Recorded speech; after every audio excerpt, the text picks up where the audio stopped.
Yo, what's up? This is post commentary on Mystical Ninja starring Goemon 100%.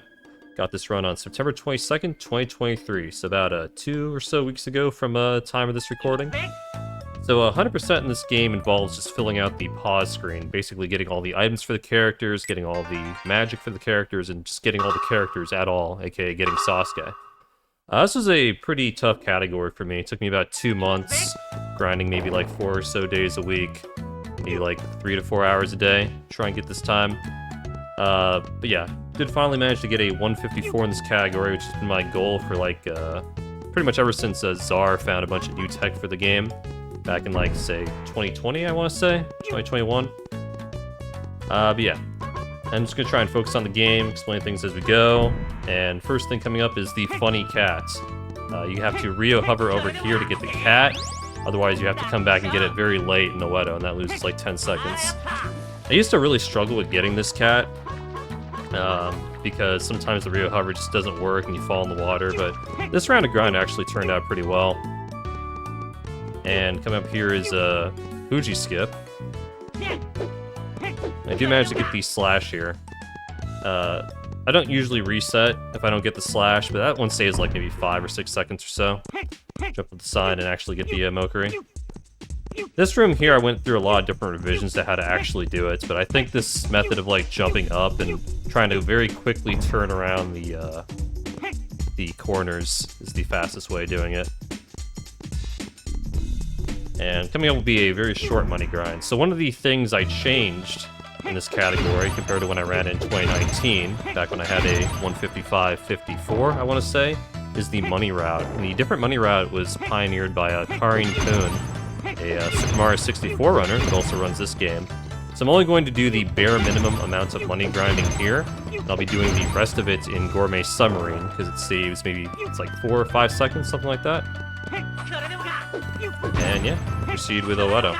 So yeah, I've commentated my 111 in any percent, but I think this is the first time doing post-commentary on 100%, so I'm going to do my absolute best to try and comment on 100% exclusive stuff. This category is about 40 minutes longer.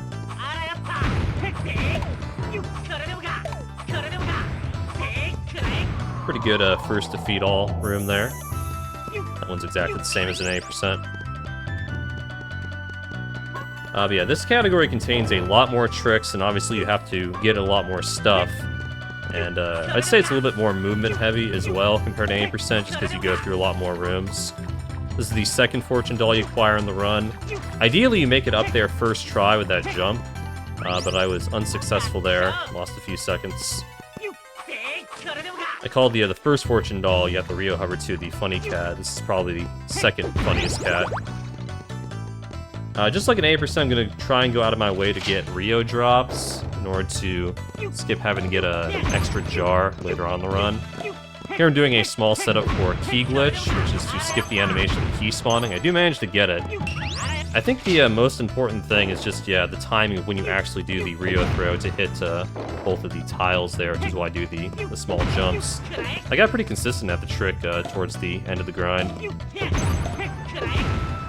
See there, going out of my way to take out enemies for Rio drops. Pretty good second defeat all as well.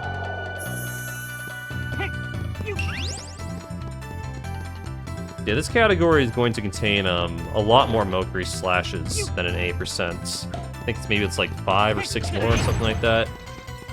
And 1 more tech skip, which isn't that big of a deal, I guess. In fact, I don't even end up getting it in this run.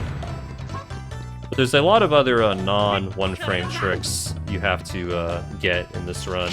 Like, things just have to go well compared to 8%. Just makes it a overall much more difficult category. I end up being much further away from my sum of best compared to my 8% run, as you might imagine, because the category is longer and just because there is much more going on. But I'm still feel pretty content with the 154 I ended up getting in this run. Looks like I do not get the swag Mokuri, the curse Mokuri, whatever you want to call it. Maybe sometimes get a baby Mokuri off the platform while you wait around. Pop in the side room here to get this fortune doll. There are 45 fortune dolls throughout the entire run. and all of them must be acquired. You can actually duplicate the fortune dolls, but that's banned, and I don't even think it unlocks boss rush at the end of the game, which is one of the requirements for 100%.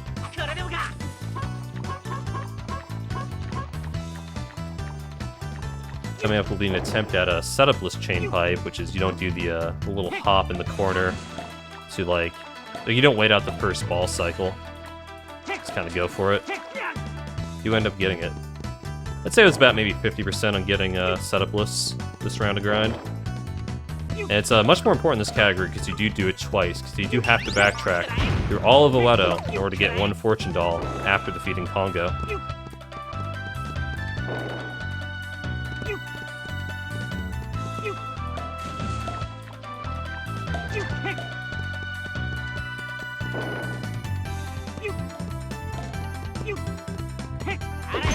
Proceeding along here, getting some more drops from the Scarecrow enemies, as I like to call them.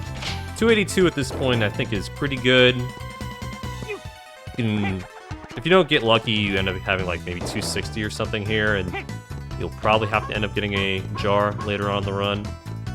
Loses maybe like 2 or 3 seconds, depending where you get it.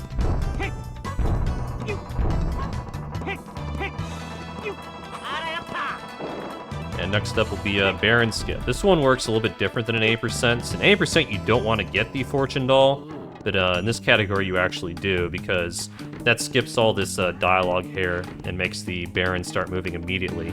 And you must clear out the Baron's text, because you have to come backwards. And he's still going to be there if you don't like let this little cutscene finish.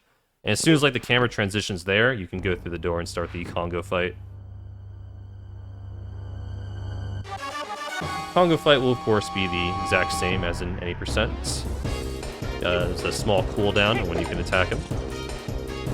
You just try and attack him as soon as he's vulnerable. Remember when I was writing this, someone in my chat asked me like how many hits does Kongo actually take, and it's much more than I thought. I think it's either 25 or 30. You can count the hits and tell me afterwards, because I'm certainly not going to do it.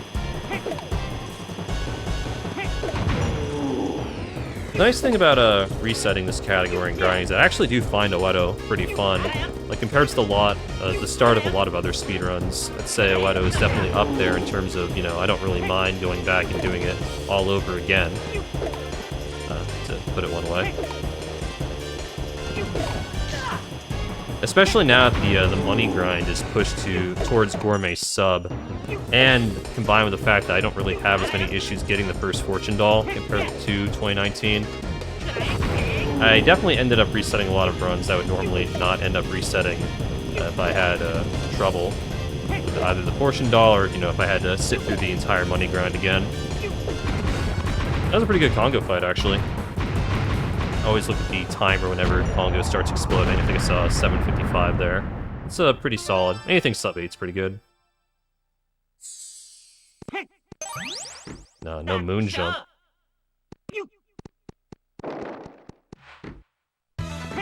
If you don't clear the Baron's text and you have to end up going backwards here, you're going to have a silent Oedo on the return trip. Fortunately not the case here.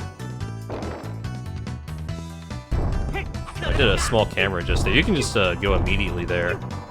Do a Rio hover across the platforms and a ledge grab. Don't remember that happening.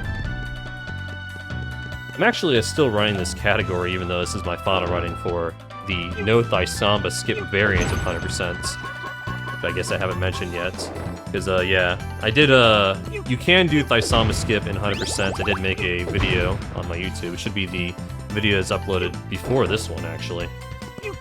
But, that trick is just very, depressing, because if you miss the frame, you have to reset the entire run. I didn't get 2 for 2. Setupless. 50%, just like I said. Fortunately, the backup there, if you don't get setupless, is very straightforward. This looks like I got a little bit lost there. Trying to go back and get the key. No, you have to go through this room, because Kongo's hand normally blocks this Fortune Doll. You must defeat Kongo in order to obtain it. You can slide through the hand. Also, in this room, I skipped that 2 Rio on purpose, because those 2 Rio, like, each one of those Rio costs like an extra second to get. But I would get them if I was like kind of low on money. Also, I failed to kill the ninja there, and I think I take a shuriken to the back of the head, yeah. Pretty sloppy there. But yeah, I will sometimes get those 2 Rio if I have a low money count, 'cause I think it is the fastest way to fix it, assuming you're trying to skip the jar you can get later on. But yeah, back to Thaisamba Skip, because we're just going to go back the exact same way we came and finish out the dungeon. Oh no, I think I was talking about, yeah, sliding through Kongo's hand. You can't, like, do this dungeon any later, because you can't possibly leave Oedo without the super pass. Which is very unfortunate, because doing Oedo later with mini Ebi slide would save a lot of time. Yeah, not the case. Must do Oedo first. Yeah, back to Thaisamba Skip, though. Yeah, there is a trick in this game where if you hit a 1-frame tech skip in Gourmet Sub, which is going to be about the 50-minute mark or so in this run, you can skip the fight with him, and you still technically meet all the other criteria for 100%, but I didn't really, like, try and optimize it at the time. Anywhere between, like, July and the end of September, which is when I ran this game, or this category, I guess. Just because I knew it would be so much harder to actually optimize if I lost, like, half my runs to the skip. So I just wanted to get a nice, clean run without Thaisamba Skip before I just kind of mained that trick, which I did succeed in doing. Pretty happy with this 154, despite all the mistakes you're going to end up seeing as we work our way through the run. So the Lord of Oedo and Princess Yuki are saved. Super Pass is acquired. I believe we've acquired 5 fortune dolls at this point, yeah. Other than that, same as any percent.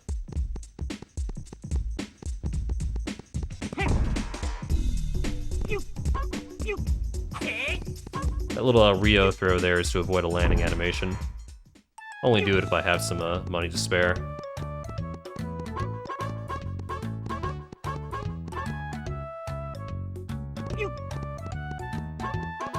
So we'll be taking the same path to leave Oedo, but we will be getting the fortune doll along the way.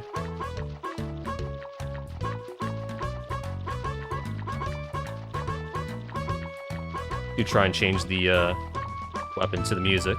So people are always a big fan of that.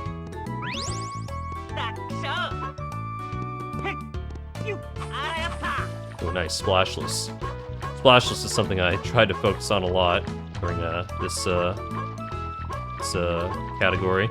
You just try and throw a Ria right before you hit the water so you don't get the big splash. Huge tech actually can save multiple frames. At least 1 frame.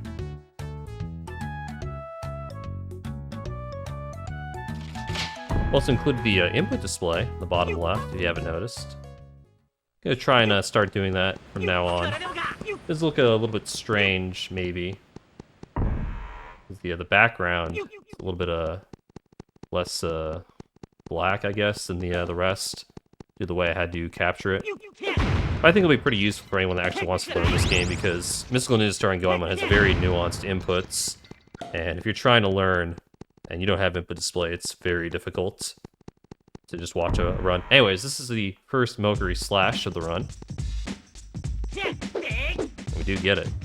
So yeah, this slash is not normally done in any percent because you have to release map glitch for it. If you release map glitch, then you are forced to do the first impact fight. However, in this category, you have to do the first impact fight anyways, because it's the only way to obtain the Triton Shell, which is one of the items required for 8%, or for 100%. The Triton Shell actually does nothing, it's just a filler item put in by the devs in order to, you know, give you some excuse to summon impact. Yeah, you don't actually need the shell to summon impact, of course, if you watch an 80% run.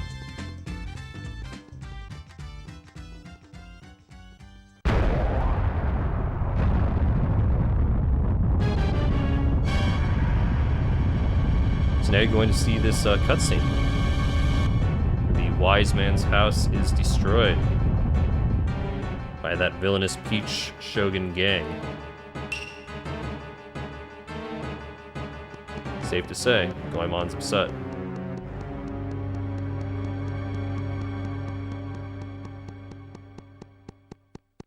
And And there it is. That is the Triton Shell.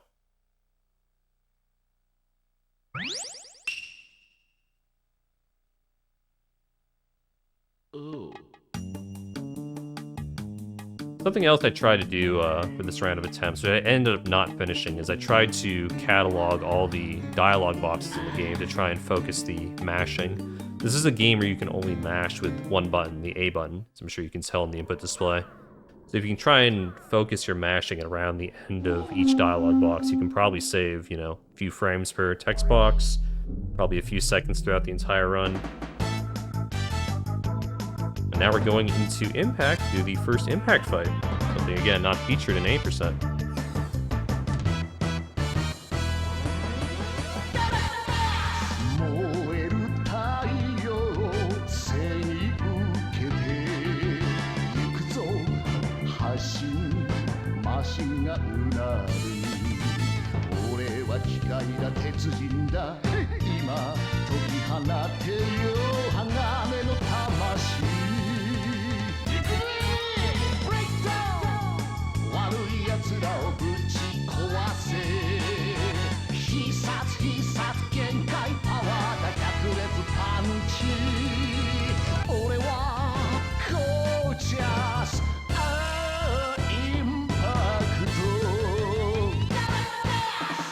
I, of course, tried to remain silent during the song. So yeah, this runway sequence doesn't matter at all.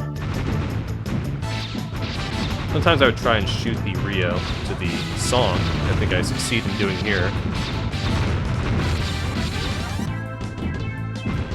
But as long as you don't trip and fall, it's pretty impossible to lose any time or gain any time. Also, of course, have to make sure you're holding forward.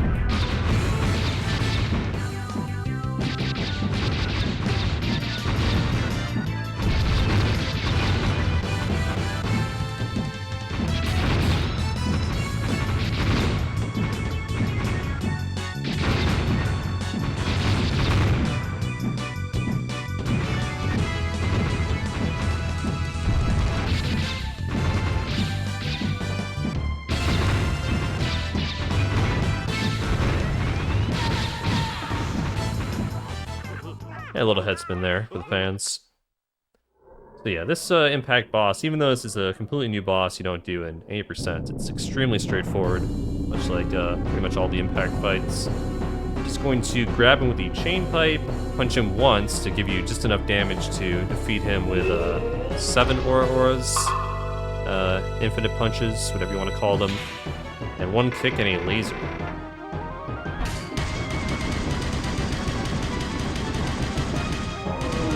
Yeah, getting him in the infinite punch is extremely straightforward. And actually, you know, see the input in the bottom left. It's a pretty big frame window to get him stuck. I think I did drop him maybe once or twice throughout all the attempts. I did, but it's pretty uncommon for that to happen.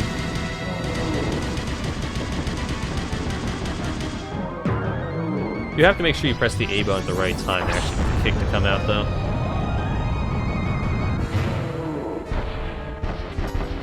I like to make a little C there, too, for Claude. There's nothing else to do when you wait for the fight to end.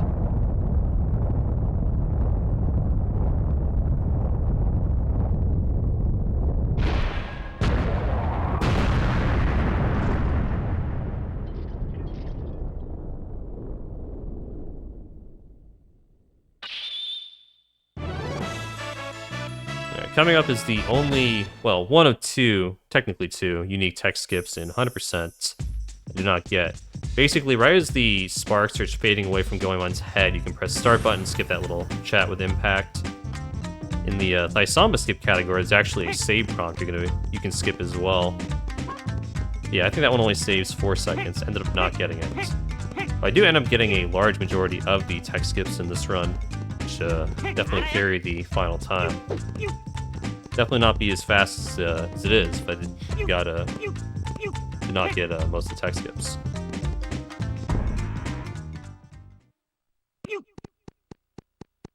Now we must meet Lady Yai. So yeah, at this point in the run, talking a little bit about the actual meta of trying to go fast. There's been, you know, maybe like 3 or 4 meaningful things. There's getting the first 2 fortune dolls. Time can vary there, especially if if you fall in the water for the first one, you just reset. And setupless chain pipe, getting it first try. Oh, I skipped the text there. I was just mashing. Usually I like to leave it on screen. Didn't even realize I did that this run. You can leave the those 3 text boxes on for as long as you want. But yeah, you want to get the chain pipe skip first try ideally, and really it's the Mokuri slash in the giant field before the first impact fight that really contributes to the time at this point. Getting that Mokuri second try still saves like 4 or 5 seconds, but yeah, you really want to get it if you want a strong start. It's by far the thing that matters the most, so you don't, fail Baron skip or something. Now we're heading into Benkei, or are we? We are going to talk to him in order to enable a story trigger in order to begin fishing. Fishing is required in order to get the Achilles Heel item that this lad gives you. Fishing is actually one of my favorite parts of the run. It's probably the thing that goes the worst in this run compared to like any other run I've done. I missed that first bluefish, it's just a mess, and I have to go back. So I'm already down like, what, 5-6 seconds from having to go back for that bluefish. It only ends up getting worse. The fact that fishing is so bad in this run is one of my biggest regrets. But this end up, being probably going to be the last run I do that fights Thaisamba in any category, really. Oh my god, I just jumped in the water there. So in previous routes, you would actually go back and get the yellowfish right there, but I did find it was about 2 seconds faster to delay getting that first yellowfish. Also, that second yellowfish can sometimes just go straight ahead or go to the right. He went to the right there, so that was bad RNG. This is one of the more random parts of the run. The game doesn't really have a lot of random elements, but I think what I determined that there was like 2 possible things that each fish could do. And sometimes it doesn't matter, but usually there's like a fast thing and a slow thing that the fish can do. And so far I've kind of gotten bad luck on what the fish patterns are. And here's getting this yellowfish later than was done in previous runs. Yeah, so far this has been pretty bad. Let's see how the red phase goes. Red phase is definitely the hardest. You'll see me, releasing map glitch at certain times to load the fish onto the player character. And yeah, I let it go too late there. It did go that way though, which is pretty nice. But I have to, normally here you're supposed to get another red fish on this go around. It looks like I'm just gonna get him later, and I think it ends up being a huge mess. Here, another instance of where you want to let map glitch go, and don't really time it correctly. That red fish did go the right way though. Sometimes he like swims into the corner. That was good at least. Oh my god, that fish was not captured either. And yeah, again, normally you don't get this red fish here, but because I messed up so much, I have to end up getting him at this point. Yeah, I think I end up losing, like, what, 15 seconds to gold, not counting the tech skip. You count the tech skip, I lost, like, 19, 20 seconds. Just to fishing. Was unfortunate. Do recommend watching my old 155-54 if you would like to see fishing done correctly, albeit with, slower strats. Anyways, because that fishing was so bad, I'm, like, basically like, okay, just give me a good Benkei or bust here. You do have to do this trick in this category. Yeah, this second try was extremely good. And I'm gonna go for this slash as well. I normally don't go for this one, because if you go back into the door, run's basically over because you have to do Benkei skip again.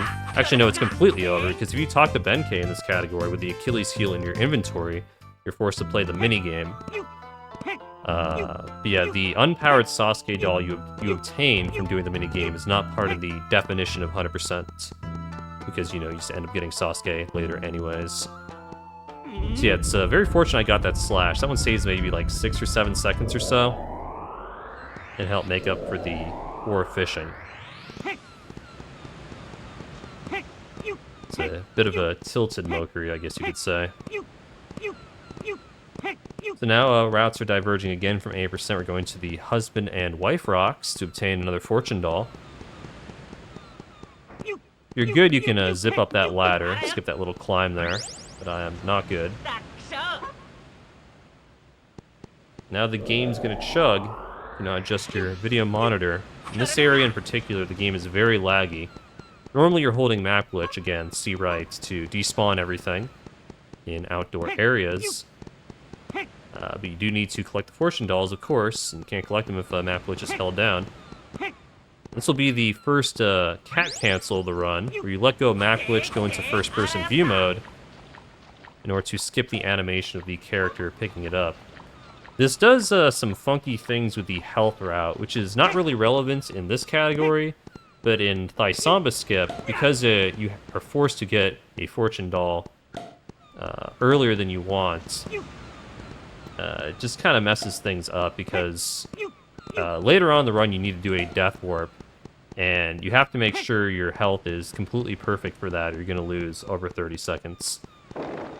But yeah, in this run, this category, I'm just going to be cat canceling every possible cat that I can with a map glitch or a character swap or something like that.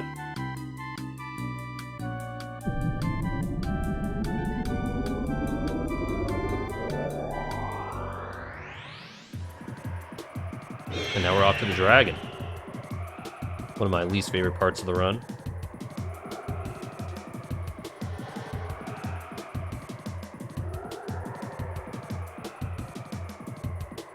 On the dragon, two different types of enemies can appear. It's random which one it is. Either it's this little orb guy, which you do not have to beat. You can just keep running forward, or the little chompy dude, but you do have to go out of your way to attack. I do tend to clear out most of the enemies anyways, because I want a clear visual cue for dragon text skip. Which is, of course, yet another one-frame trick to skip the dialogue, and I do manage to get it first try. Which is, part of what makes this run so good. Like, yeah, the fishing was bad, and I made some dumb movement errors in Oedo, but don't always get dragon text skip, and that one saves 15 seconds. So it's like, okay, well, I did the slash after Benkei. Benkei was, second try, pretty fast second try. Now I've gotten dragon text skip. So, okay, run's actually good now.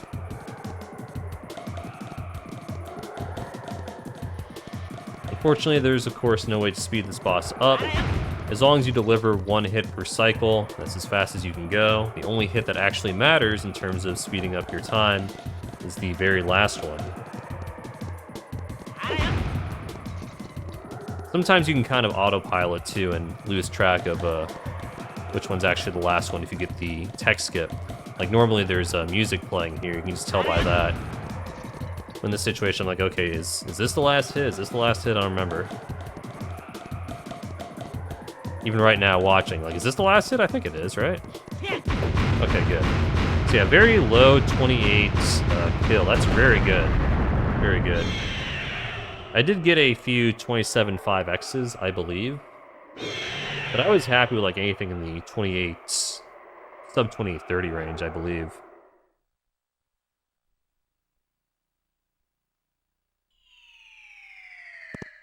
Yeah, despite the poor fishing, it's a pretty good time, because we got the first Mokiri, and we got Dragon Text.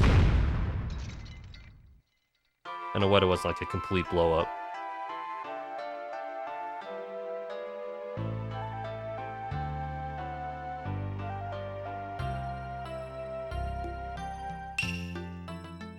Now we must talk to Koryuta.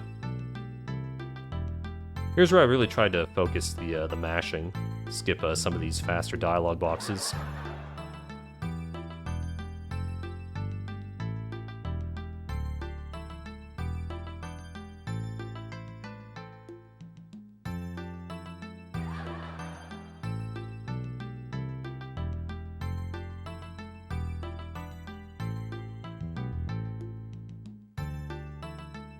You press pause around here, you can skip obtain the flute. Good for low percent. Bad for every other category.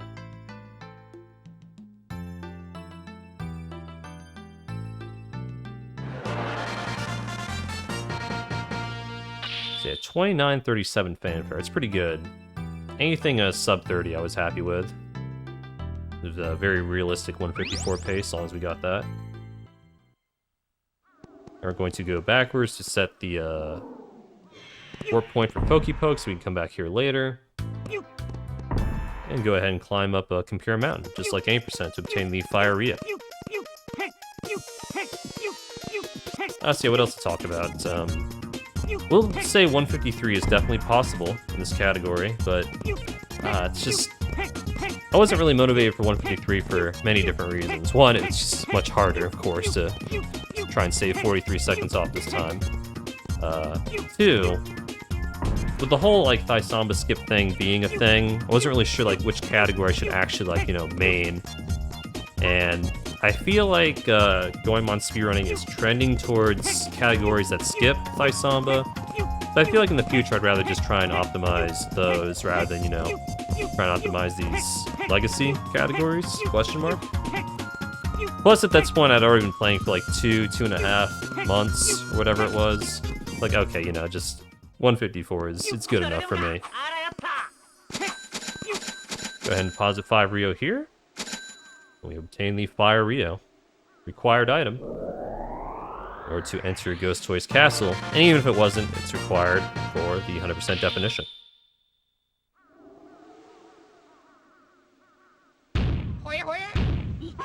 Now over a half hour into the run, we're finally playing as someone other than Goemon.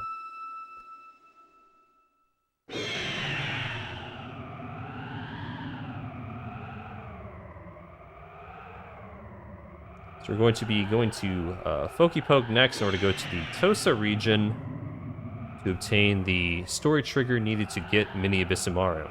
So unlike an 80%, you really need to get Mini Ebisumaru as fast as possible in this category, because his ability to go through any wall in the game is much more useful here in order to acquire a few fortune dolls that, if you were unable to go through the walls, you would have to go out of your way to come back for, and just lose a lot of time.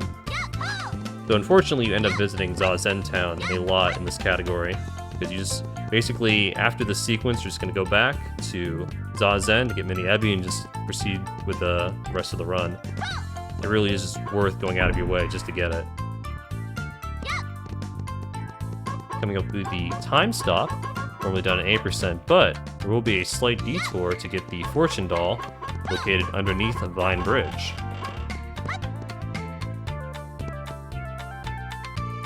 Y'all will do the dance here. It looks like you didn't actually get it, but upon leaving, the fortune doll will be received.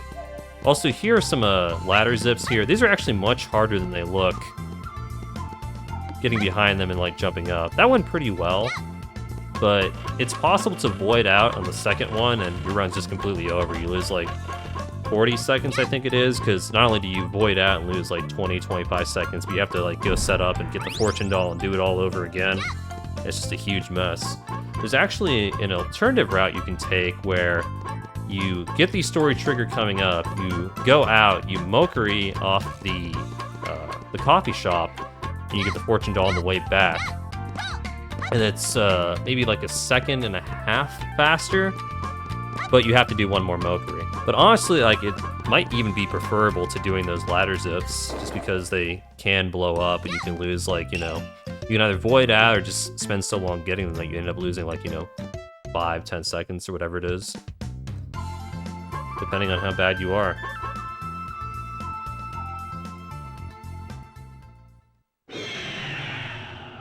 Alright, now we'll be going back to Zazen again, as I mentioned earlier, to get Mini Ebisumaru.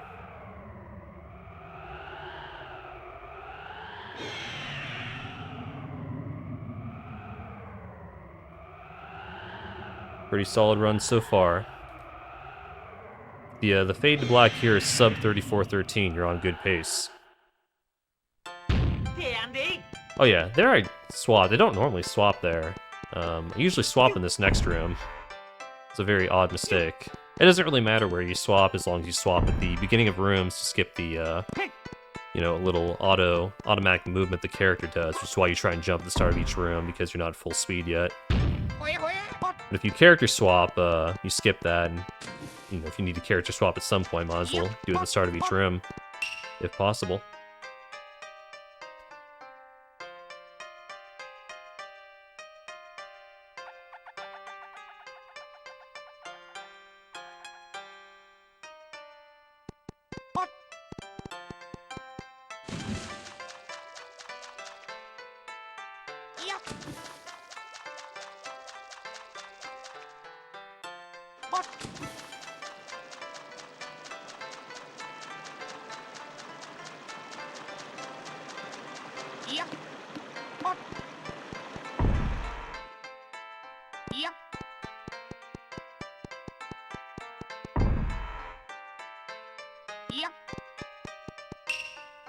Alright.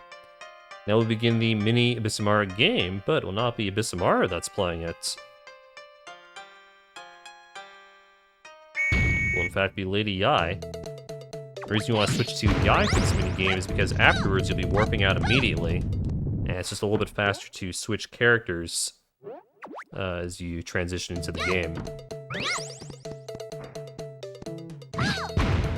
The way I have my sound set up for this minigame is kind of rough. I have a mono-only TV, and because it takes time to adjust the audio options, because timing is from preset in this game, I can't like go into the settings and set it to mono. I'm forced to be on stereo, and sometimes cannot hear where the sweet drops. As a result, I think I end up picking the final final suite in this minigame up pretty late. And the final suite is the only one that actually matters here. Else I'm pretty hurt. Oh wow, I almost lose the game. Yeah, like right now I heard the sweet drop on the right. I didn't react to it immediately because I didn't actually hear it. Like I heard it right now commentating this run, but at the time I did not hear it. Really should try and fix my audio stuff at some point, because I think I lost like maybe 5 seconds from picking up that suite super late. Plus I almost, died. Oh, nice invisible flute. Didn't realize I got that in this run. Blessed run. Not sure why that happens, actually. But it does in fact bless the run.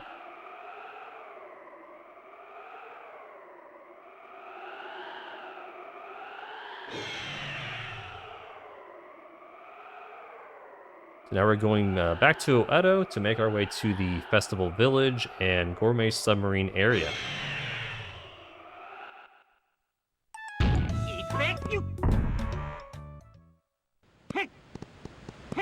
Before that though, there is a fortune doll to pick up. This will be another example of cat canceling.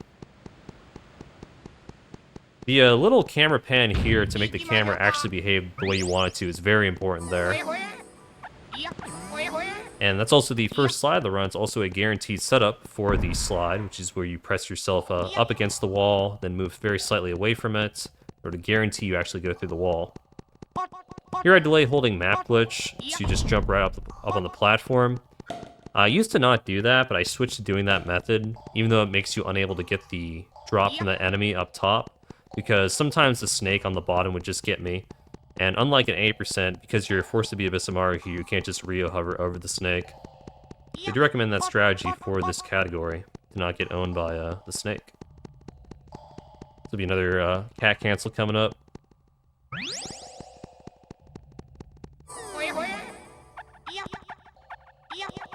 Some trouble here with the slide. But it does manage the clip. It's very fortunate that it did. That will be the second Moker of the run. Looks like I have some trouble turning the camera around here. You end up getting the baby slash, as it's known. You can end up getting a slash that basically takes you all the way to the door. But I think my position was just very slightly off. I've been having some trouble with that one. Like sometimes I go back into the door, and that's just a huge time loss, because it's not really worth retrying that slash. And I think if you get the baby slash like that, you save maybe 1 second over not going for it at all. Although how long it took me to rotate the camera, it probably almost certainly didn't save any time at all. Right, coming up next is Mount Fear Slash. Again, all these Mokeries are 1 frame. Although the game runs at like, what, 30 FPS, 24 FPS, not really sure what it is, so it's not exactly like it's super hard to hit. And this is a critical one. This one saves about 20 seconds. You end up getting it, and a very good landing spot, too. You might imagine you want to land as close to the door as possible. Oh, and we got the flicker, too. This run had a lot of blessed tech. I didn't even realize. Really happy now this is actually my PB. But yeah, you can't really control the landing spot. Even very minor variations in the angle for a Mokery slash can cause like wildly different landing spots. You know, like a Just a very slight modification. Oh, you're like on top of the mountain now instead of, you know, right next to the door, so you just kind of hope you land close to the door. We have the dialogue with the witch here, which is required in order to get the story trigger to trigger mermaid training. Is the last part of the run where I had notes for the dialogue. After this, I just try and mash as fast as I possibly can. So yeah, this is where I usually check my Rio counts. Coming up next, I'll be going through a tunnel where there is a jar I could potentially grab. Although I end up like not getting the jar at all towards the end of the grind, just because like it's kind of slow, and also it's hard to set up the slide following it. But 62 is pretty good. Anything above 50 in this route, I'm happy with. Then I'm getting this return slash as well. Oh, and I get the new tech. Yeah, this is something I added very late into the grind, where if you swap characters while falling, it's a little bit faster than swapping them at any other point, because you're going to need Ebisumaru for this next section, unlike an A%, because you're going to have to go through the wall to get a fortune doll. So glad I was able to show that off.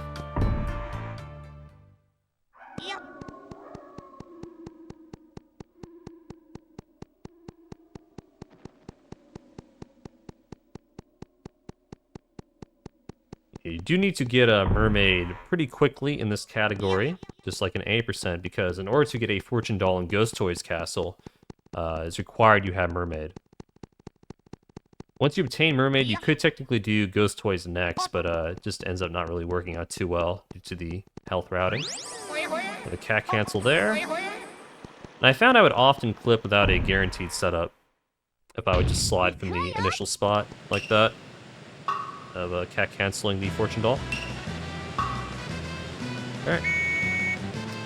Waterfall minigame, you can check the cheese strat for how to mash here. As long as you're holding down A, any button counts as a swim for the purpose of the minigame.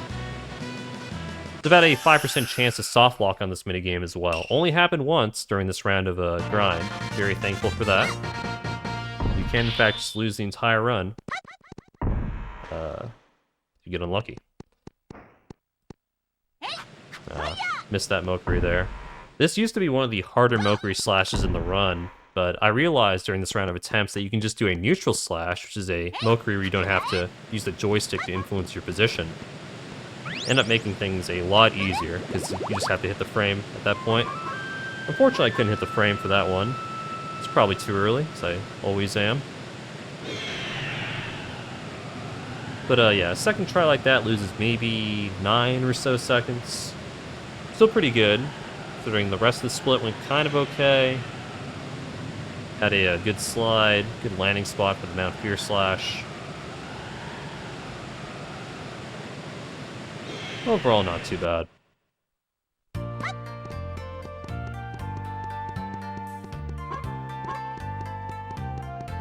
Now we'll be making our way to Gourmet Submarine Castle.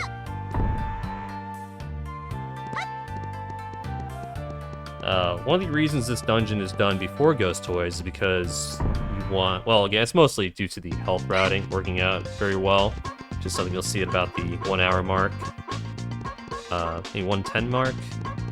But also want the Bazooka, which ends up being pretty useful for a few rooms in Ghost Toys. Bazooka is the item you obtain in Gourmet Sub. Alright, coming up is Button Skip. This was not featured well in a lot of my PBs, but yeah. If you slash there, do a neutral slash, turn the camera, and then turn into a mermaid as the camera is rotating once you land in the water, you can just go straight through the mountain, skip hitting the button. Happy I finally have a PB with Button Skip in it. It's this tech that's multiple years old at this point. All my runs just end up being cursed. I just don't get it. Like either I'll miss the frame, or I'll be in a bad position, or I'll just not go through the mountain. But there I was finally able to show it off, and it saves about 8 seconds over the old Mokiri, where you just try and Mokiri into the water and proceed towards the button. This room right here is one of the more movement-based rooms in the entire run. Spent way too long trying to optimize it. That looked pretty good though. I feel like I saved a pump with some good lines. It is a little bit faster to mash A, as you see here for the swimming, but basically only if you have really, really good mashing or if you're the task. Otherwise, you just want to hold down the B button. Third try mermaid clip. It was alright, I guess. Here is a somewhat new tech. Oh, I don't even get it. Okay, if you just like do a jump there, you can retain your speed so that when you retransform again to become a mermaid, or do get the drums, so ours happy. You can like save one pump from having speed on the retransform, but end up not getting it there.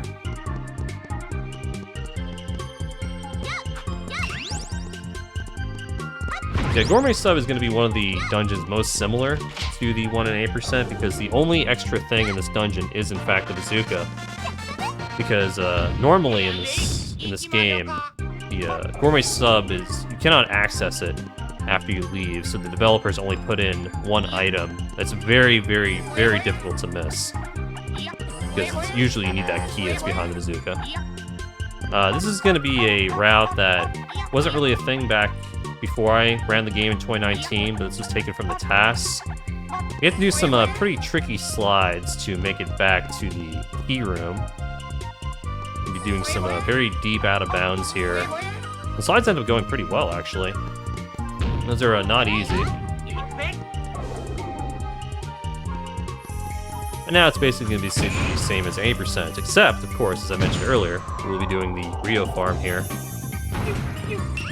Yeah, that whole out-of-bounds section to get back here is definitely the hardest part of the dungeon. And for that first slide after Bazooka, if you have a bad position, you can just land up on top of the ceiling, and you have to void out. There's no other way.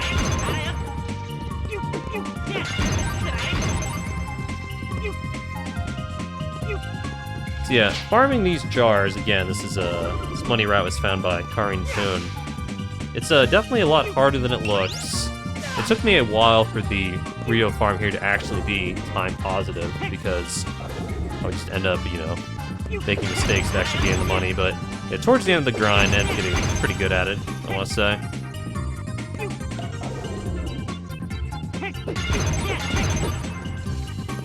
You will probably see some spillage as well, especially on the second jar coming from this side.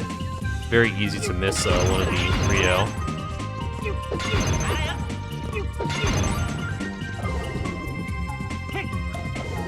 Yeah, I timed a lot of different methods for getting the Rio here in Gourmet Sub. And I do believe this method is the fastest. Rather than just, you know, reloading the same door over and over, it's faster to go into alternating doors.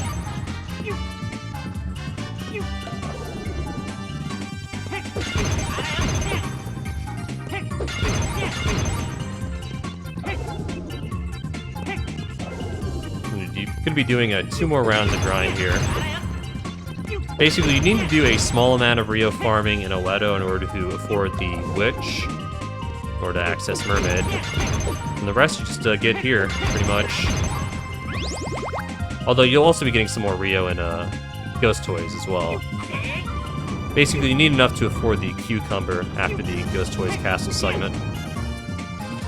Yeah, ending around like 7.5x. Somewhere around there is pretty good. Look at the ledge clip there, that's nice. Yeah, I'm gonna be entering this room at the low 49. It's pretty solid. I think I had a 48, probably.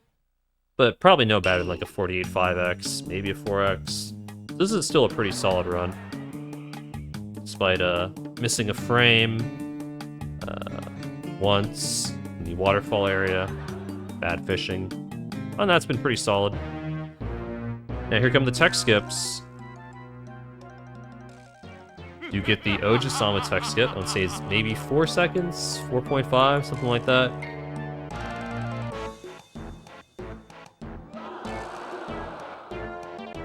Next up is Slapstick.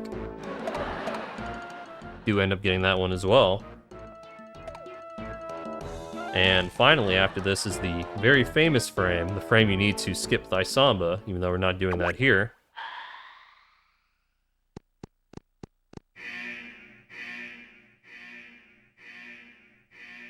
And I do end up getting that one as well. So I go 3 for 3 tech skips. That's pretty good. Again, yeah, each tech skip is one frame. So, compared to if I don't go for any tech skips at all, compared to going 3 for 3 like that, I think the second one saves about 7 seconds, and the third one saves about maybe 4.5. So yeah, maybe about 15, 16 seconds saved. It's pretty close to being the difference between 154 and 155. Very important. Anyways, please get your fill of everything in the next 5 minutes right here in this video, because moving forward with Goemon, probably won't be seeing a lot of this this boss.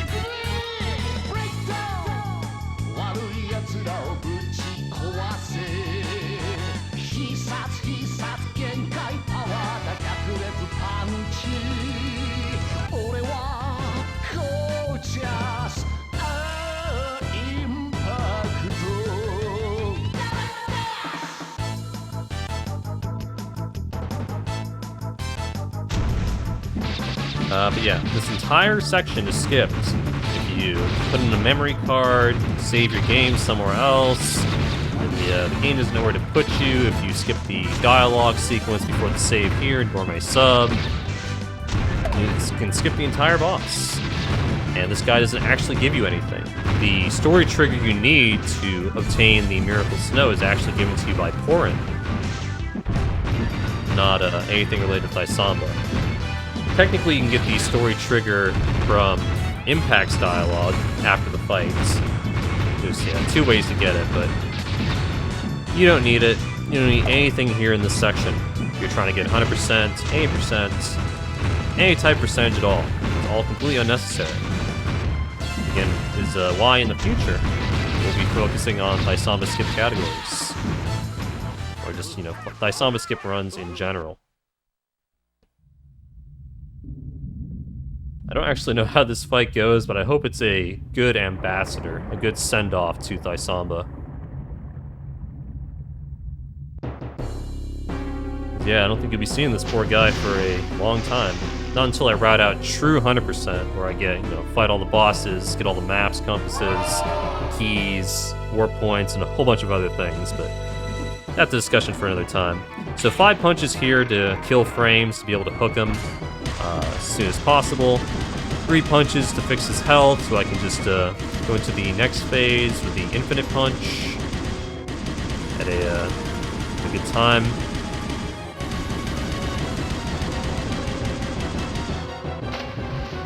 Okay, 1050 is what you want to see. I like to try and center the cursor here. Doesn't really matter though.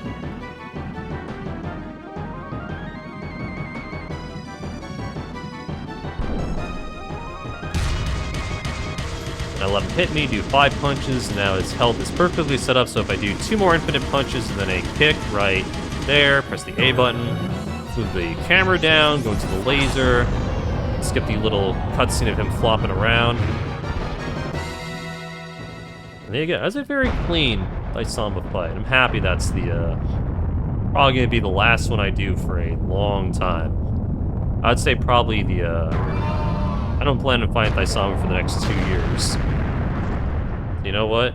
It's a good one. Good tape to reference.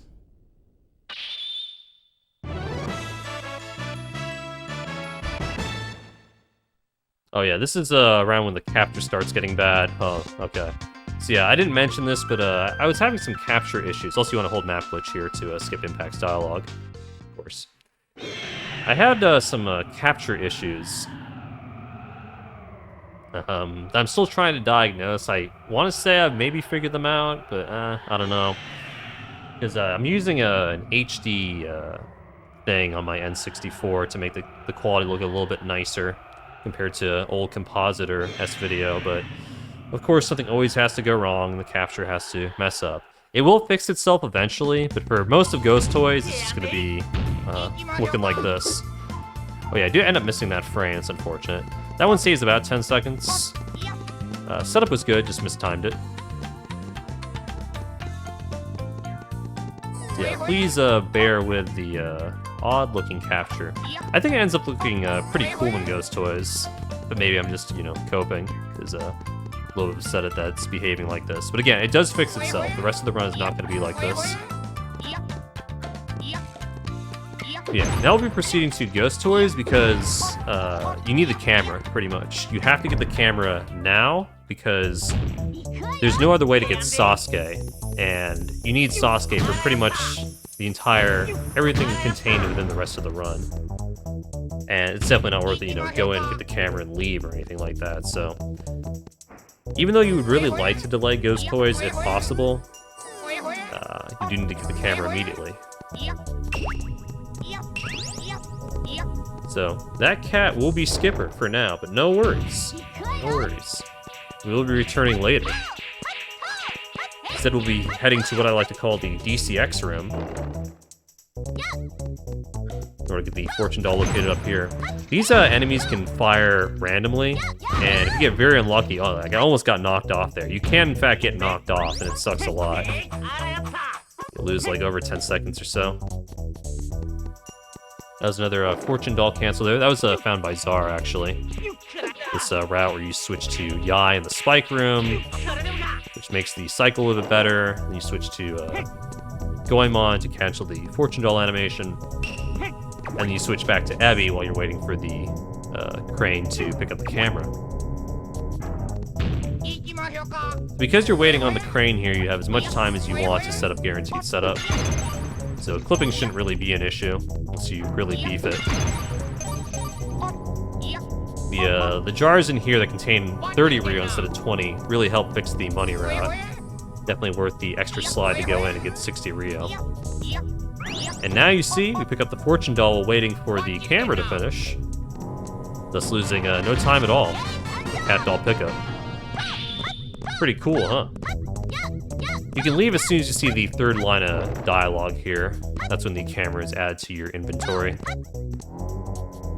And no shogi slides here. Instead, we'll be going underneath to get a fortune doll. And this is why you need a mermaid. Water's looking a little bit cloudy on this capture, but it's no big deal. This room is another tough movement room. Basically, all the swimming in this game is very tough to optimize the movement. Ideally, I would have liked a little bit more speed there on the untransform. Yeah, you want to land on the edge there, so you clip up, you switch to Goemon, and you get that jar. 837's definitely going to be enough for the rest of the game. The tightrope, do I get it? Ooh, I do. Nice. A bit harder than it looks. This fortune doll cancel is something I didn't really go for in 2019, even though it was known, but it actually saves a lot more than I previously thought it saved. So I think it's like 2 seconds or so to do that one, because you have to switch to Ebi here to, well, do a lot of things. Mostly use the camera, though.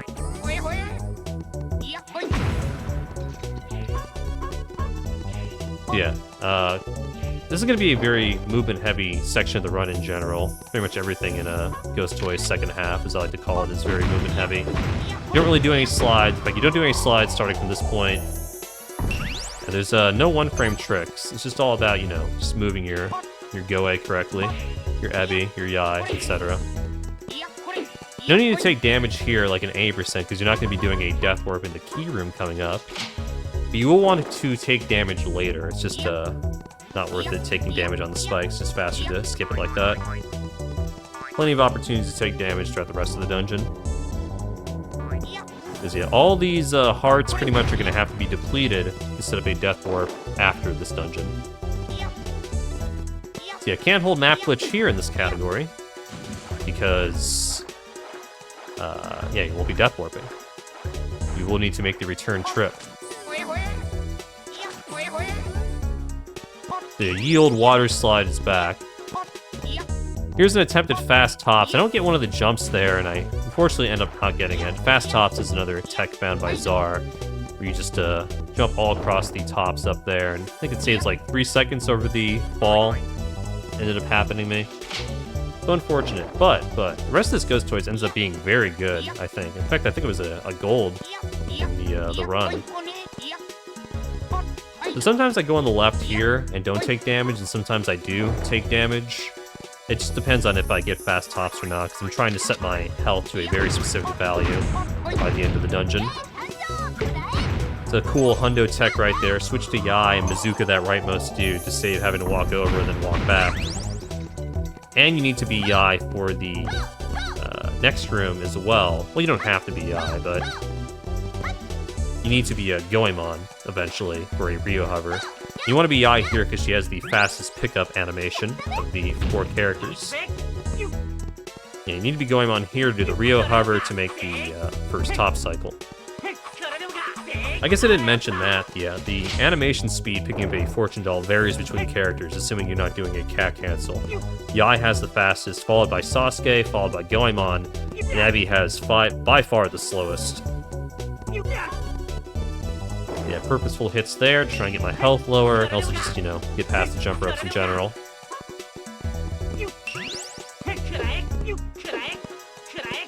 Actually ends up being a pretty good invis floor room. I actually kind of want to take damage at least once in the invis floor, because normally there's a poison on some of the tiles. You're supposed to use the camera to see them, but obviously you're not going to do that.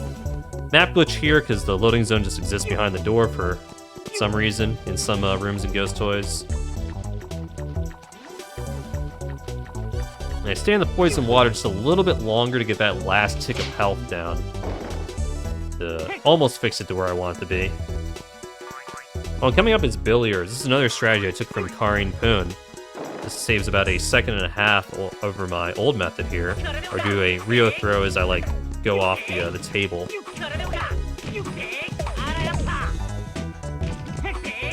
Ends up being beautiful, beautiful billiards. I recommend that strategy. Like, the way I did it just there is a very good method of doing it. It's fast and pretty consistent, as long as you know everything that goes into it.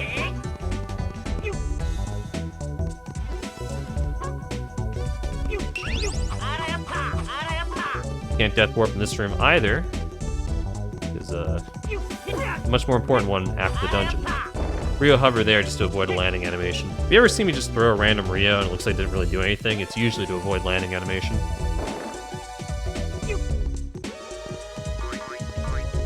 Here you can do the slide through the wall just like an 8%. It is still faster by I think a second and a half, but it's kind of not worth the risk reward. If you miss the slide at all, or if you just take, you know, a long time getting it, it's definitely not gonna save time with it. Alright, now it's time for Darimanya. So the Darimanya fight's gonna be a bit different in this category because Yai has a ranged attack. So you don't have to switch to Goemon. Switching characters needlessly, even if you're just waiting around, does lose a little bit of time due to lag frames. So it just makes more sense to do the fight with Yai after the initial camera, of course. Because, yeah, the only reason you'd use Goemon before is because of his Rio attack. And also his weapon's a little bit better as well.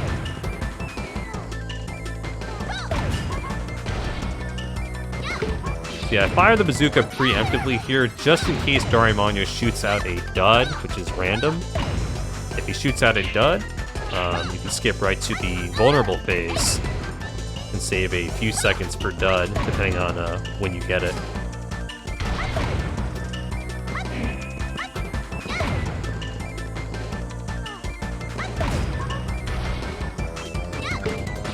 End up getting no duds. I think I got a dud in my 8% PB though, right? Yeah. And also, yeah, you want the bazooka here for the finale, the final hit. Get as close to the spawn of the miracle flower as possible. It's okay. Like, it's possible if you're really good, just be right on top of the flower. That still wasn't that bad. But yeah, it ends up being a very clean Ghost Toys outside of failing fast tops.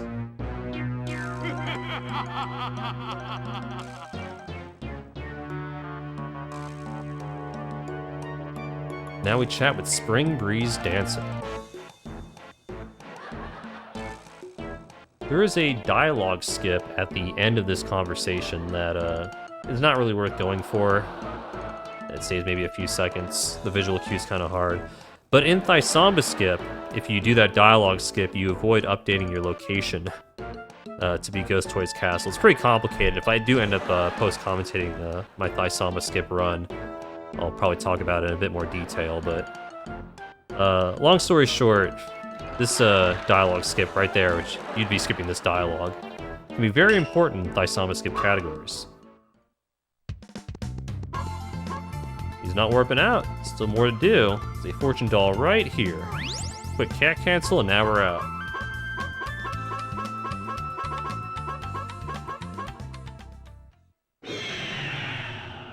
Now we'll be heading to Zazen Town for a somewhat lengthy dialogue sequence. Yeah, the town sections in this game in the speedrun are not quite as bad as in some Super Nintendo Goemon games, or you just, you know, end up talking to NPC for 5+ minutes. We'll definitely be doing a lot of chit-chat here to proceed with the story and get a few items needed for 100%. Yeah, you want to swap in this room whenever possible. It's just a little bit faster.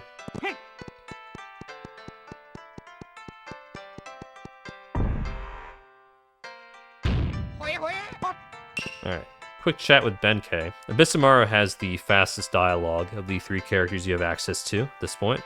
So you always want to talk to Benkei with Ebi, if possible.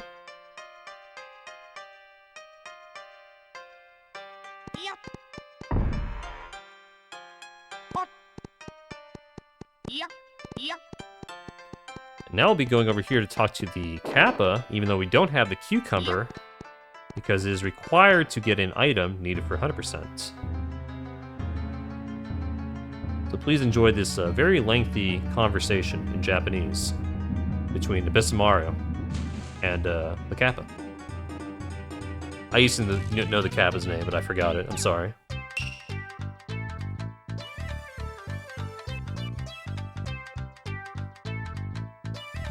Kamachi? Kahachi? Go Kahachi. Anyways, I think they're talking about the Miracle Snow, right? Korin dropped the Miracle Snow somewhere in Zazen. Talked to Benkei because he's a collector of items. He says he doesn't have it. There's someone that has a larger collection than he does, and it's the Kappa. The Kappa wants the cucumber. We'll give him the cucumber eventually, but we needed that sequence, as well as the conversation with this lady down here. There's a few NPCs that work, but this lady's the fastest. In order to gain access to the gold key obtained from this lad here. The gold key, again, is one of the required items for 100%. It is a key item. But you need that item anyways to unlock Sasuke's super jump training, which will be done in maybe like 15 minutes or so.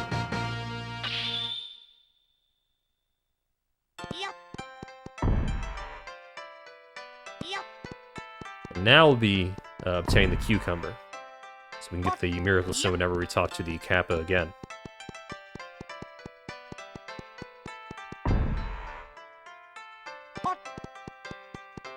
There's also some cool tech you can do with the camera during the long Kappa sequence I forgot to do, unfortunately. Didn't get that cool piece of tech.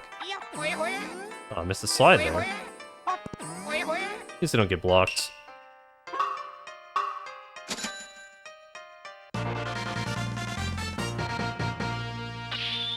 Yeah, 20 Rio to spare. It's pretty good. You do end up needing money for a few other things in this run, but there's a few pretty fast jars to get starting at this point, so not that big of a deal. Alright, now we're entering into what I usually refer to as the second half of the run, even though there's only, you know, about 45 minutes or so left in a hour 54-minute run. It just feels like the run is punctuated into 2 different segments, and we've just completed the first segment. Because the next area, the Bison area, there's going to be a lot of Mokuri slashes in a very short amount of time, and all of them save a lot. Here, I'm really struggling with the setup here. If you mess up the setup, you can soft lock.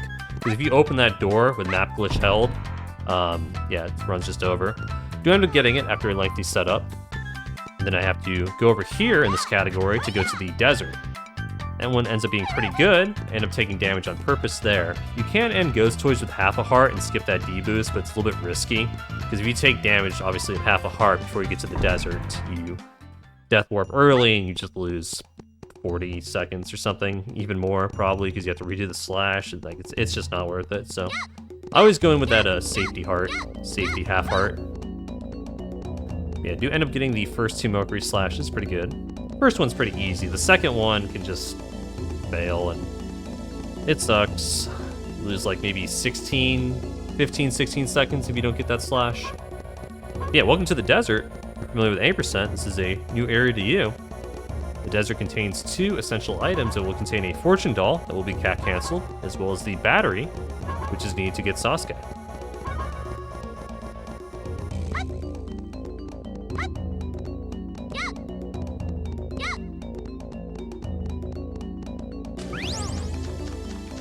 There was one run where I forgot to get the battery, just got the fortune doll and left. And ever since then, I had to keep repeating myself, you know, get the battery, get the battery. It is the end of the run if you forget it. Pretty clean death warp. It's the one I've been building up. There's really no good spot to warp to once you get the 2 items, so it's just faster to take the death. You warp back to the start. I have to do 15 jumps up this slope. Jumping up a slope does save time every time you can do it.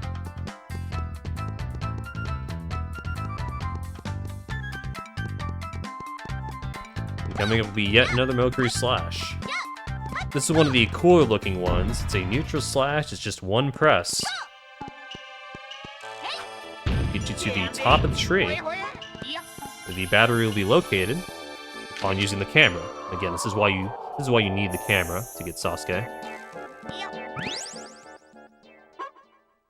And thus will begin the long cutscene.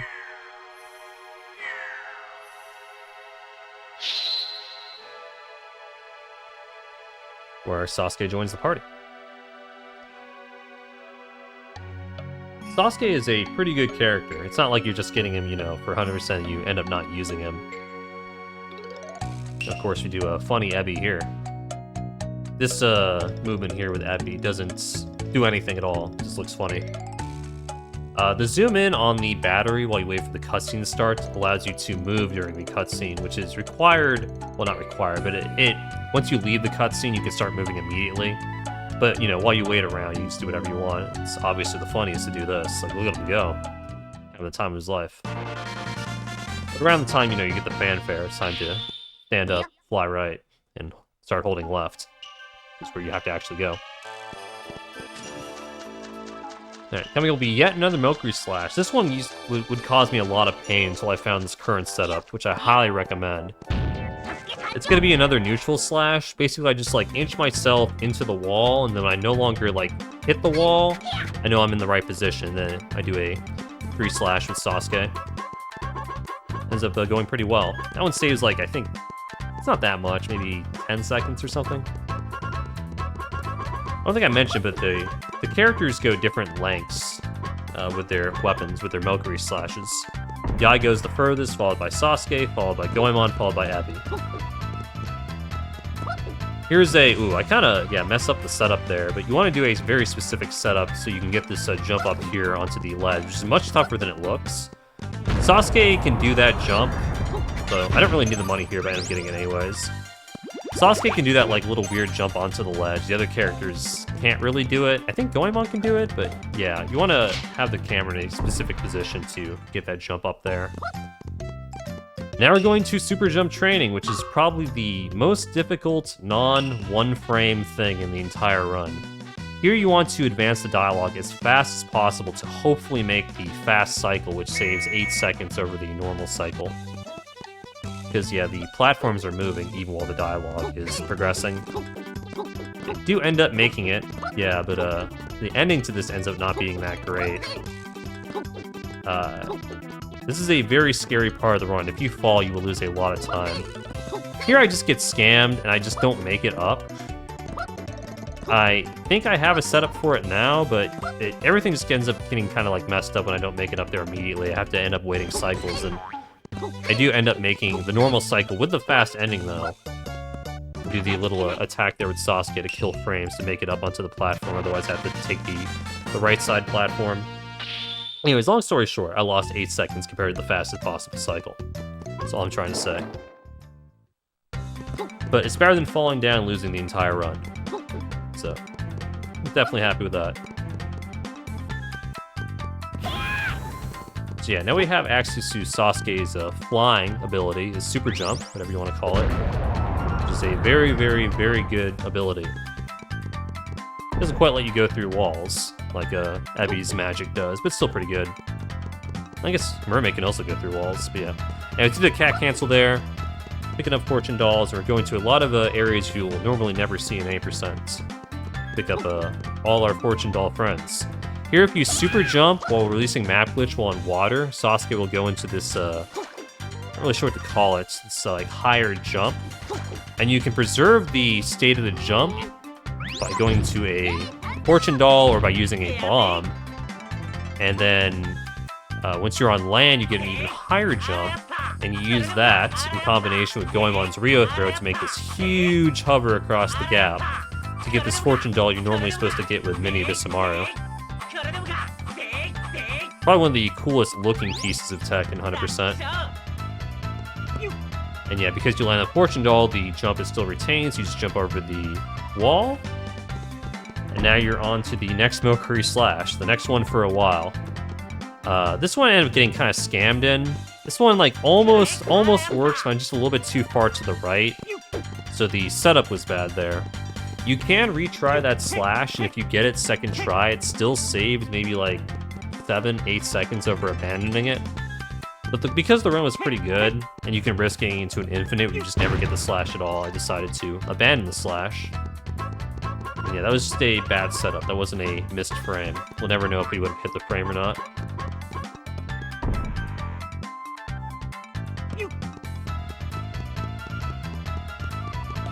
Now the Superman's back. I like to kill that enemy these days, because sometimes he can like jump up and hit you. Pretty good Superman. So yeah, this entire Baizen section, pretty much everything you saw in like the last, I don't know, 8-9 minutes or so, killed a lot of runs due to not getting the Milkery Slash. You think Lottery Road's bad in 8%, going 3 for 3? Try going like, 5 for 5 with Sasuke super jump training stuck in the middle. Like it's really tough, and there were just so many instances where I'd be walking to Festival Temple Castle and like, well, run's dead, or I need to play like absolutely perfect or whatever. It's like to only miss one slash and just have a good normal cycle for super jump training. It's still pretty good. Still feeling pretty confident at this point. But now we're going to a dungeon that's much different than in any percent, and it ends up not going super well, unfortunately. Like, at this point, like, the run's good enough that I can afford some mistakes, but, yeah, this is... Ever since I missed the Hoggy Slash, things just start going downhill. Right there, I get blocked. I have no idea why. You're not supposed to get blocked if you just slide from your initial position. Just like, okay, well, here we go. Fortunately, you can use Sasuke here to fly across the gap. In 8%, you have to either slide across or just do a jump across, which is very risky. And this is basically Sasuke's dungeon. You'll be seeing Sasuke for, I'd say, 90% of the dungeon. This is where you get pretty much the rest of the money for the entire run. There's 3 jars laid out right in front of you and a fortune doll you have to pick up. Very nice. Here I get very lost. I'm thinking about the next room. Could lose a little bit of time there. And here I mess up the super jump, and I realize why after the fact. I should be super jumping just a little bit to the left of that black line. You see that? Like where I'm trying to super jump from? I end up doing it eventually, but for some reason, like, it just escaped my brain that I need to do the super jump a little bit to the left there, and I lose, like, what, that 5 seconds for really no reason at all. Like, that super jump against the wall is very easy, as long as you do it from the right spot, but it's like, you never know what you're going to forget or where you're going to mess up when the run's actually good. That was an unfortunate time loss, again, compounded with the fact that I got blocked in a spot I normally never get blocked on, and going through the wall. This super jump, though, is actually quite difficult. I tried a bunch of different setups, The one that I ended up going with here to fix the camera to try and like super jump up against the wall to get the height needed to get this fortune doll is at least it's like a fast setup, but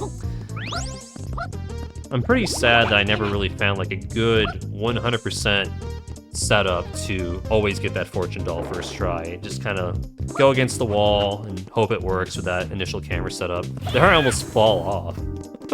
Good God. Yeah, this first half of Festival Temple Castle is a pretty big mess so far.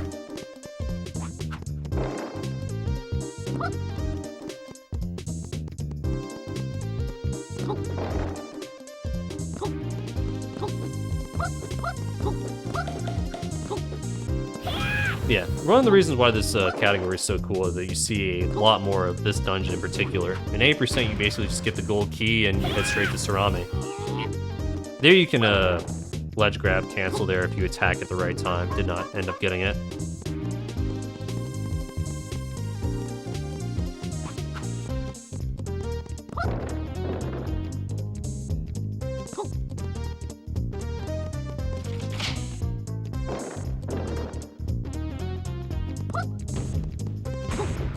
Now we'll be proceeding to the Ice Kunai room. It's another technical room in the run.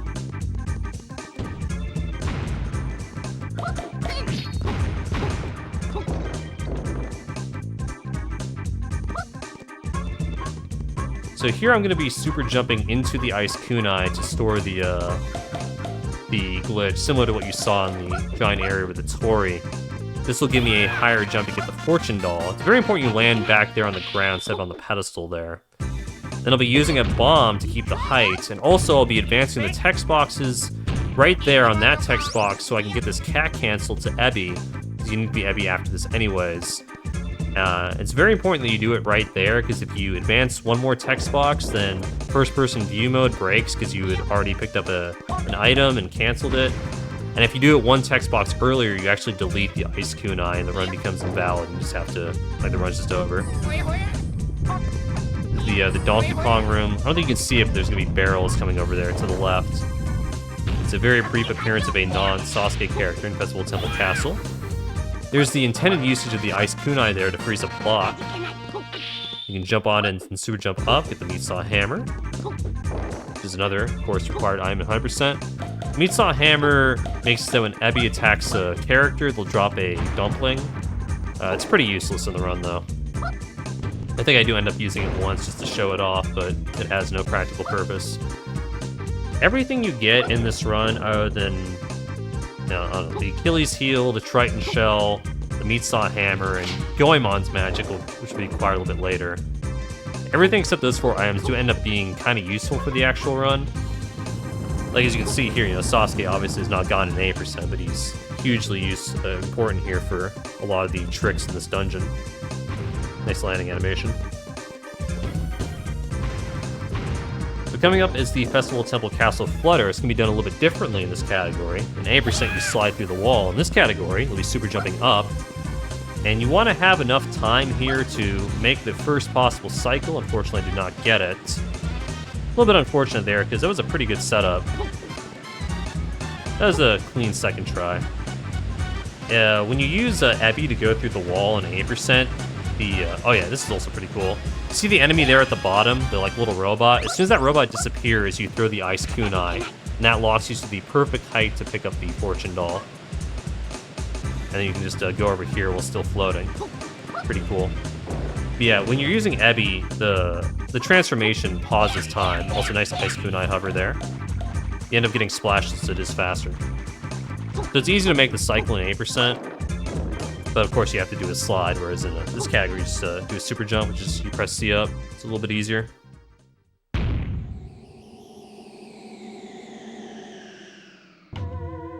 Alright, now it's the Sarami fight. So this fight works way differently in this category. Sarami has 11 HP. Normally you use charged Ryo shots, which do 3 damage, but Yai's Bazooka does 2 damage. So ideally what you do is you super jump up, and you try and be as far out on the rim as possible without, falling back down. And that gives you the perfect Sarami height to hit her, with 1 Bazooka shot followed by 3 fire Ryo shots. You do just enough damage to take out Sarami. If you do too much damage, again, you will overflow her health, and the fight is broken. You have to void out. And if you do too little damage, you have to go an extra cycle. But I'm happy I got a very clean Sarami fight there. That fight can go very wrong if you're even a little bit off. Like, you have to... What you can end up doing is you can use a charge bazooka shot to kind of hit Sarami, and then, like, go back to the right spot to fix the position. But sometimes this fight can spiral out of control. Also, we do end up getting that tech skip there as well.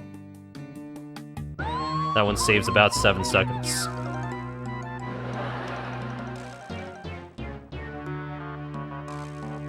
Yeah, watching that Festival Temple Castle back, it didn't really look that bad, but I ended up losing a lot of time on my splits compared to the current PB I was comparing against.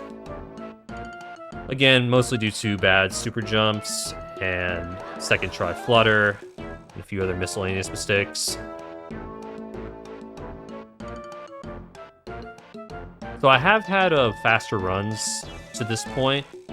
I think I've had a run that was maybe 15, 20 seconds faster, but I ended up missing the Mokri Slash that comes up after this dungeon, which is a very important one. I will mention that there's actually another Mokri, like immediately, like right now, called the Shihodo Slash, where you Mokri off the door leading into Festival Temple Castle, but it's very difficult. I ended up getting it in my old PB, my 155-54, so you can check that out if you want to see it, but like the timing on it is just, it feels much different than other slashes, and even though it does save, I think it's like 11 seconds or something, I ended up never going for it in this round of grind. It's just better to focus on other things. But this next slash coming up is very important. So one saves like over 15, maybe even 20 seconds. Very precise setup there, looking at the ground for good visual cues. That just takes you right over the mountain, straight to the door you need to go to watch the Amitsu cutscene. And I really struggled a lot with that Mokri Slash, because it's basically like the last really important one-frame trick, other than musical tech skip, of course. Speaking of tech skips, there is a tech skip you can do like right here, but the visual cue for it is bad because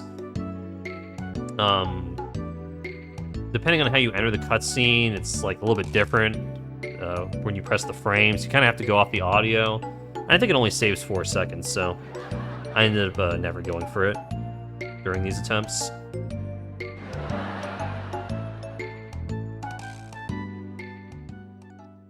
This is going to be the longest break in the run. I feel like taking a break right now during this post-commentary. You have to watch this long sequence because it is the event trigger in order to be able to access Goemon's sudden impact training, which is Goemon's magic, which is never actually used in the run. Turns his hair gold, lets you push blocks, increases his damage.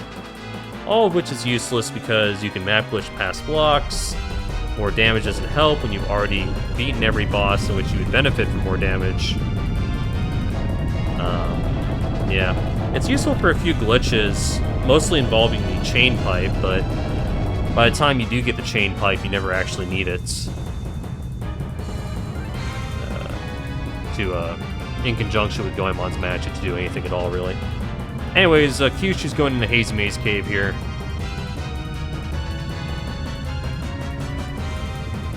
But she'll be fine. If you ever wondered, you know, why you go into space and go into that final area at the end of the game if you only watch 80% runs, this is the explanation why. Omi-chan! Omi-chan! Oh, it's so sad.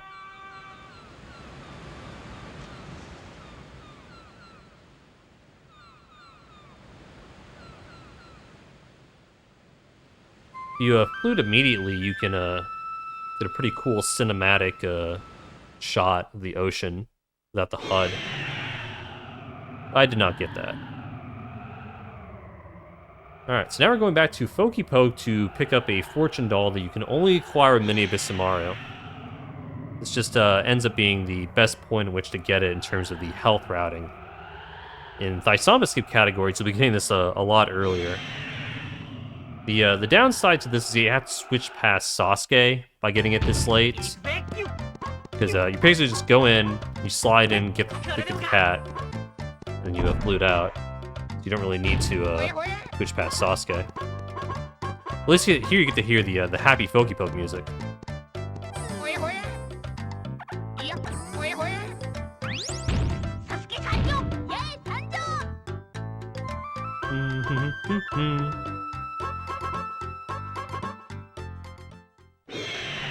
Bless the happy Folky Poke music.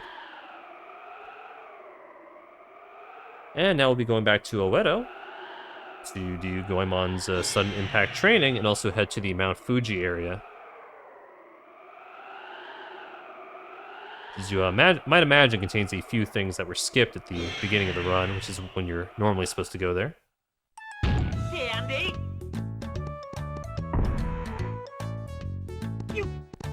Go ahead and map glitch this town area. So you're going to be heading into black void doors, so it's not going to soft lock.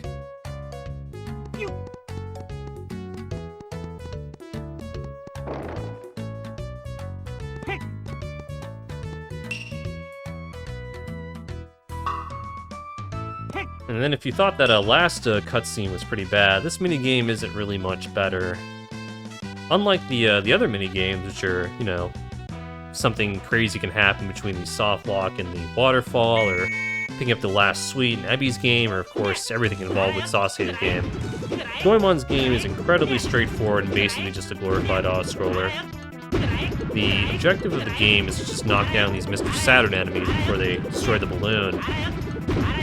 But there's no way to speed up the game. You do have to wait out all 99 seconds. And honestly, the game is pretty easy.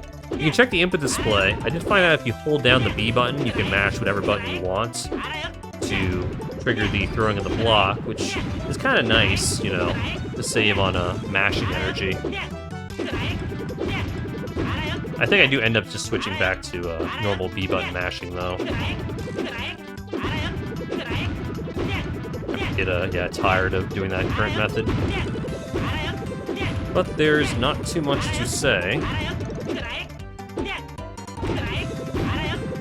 I kinda almost failed this game once during this round of grind when they just went absolutely insane. Like, how fast they go up I think is random. But it's never random to the degree where you can actually fail as long as you're paying some amount of attention. In fact, I think in my entire 100% career, I've only ever failed the minigame once, because I was using a poorer method than the one I'm using now, which is to... I basically just throw 2, and if it looks like he's kind of high up there, I'll throw 3. If he's really high up, maybe I'll throw 4. That's about it. There's no real exact science. It's a pretty easy game. And now, fortunately, it's almost over. Mr. Saturn did not, in fact, get that birdie.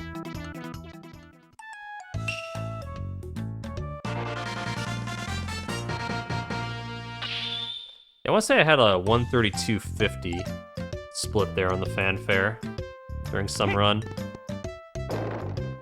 This is still not, you know, too far off my best pace ever.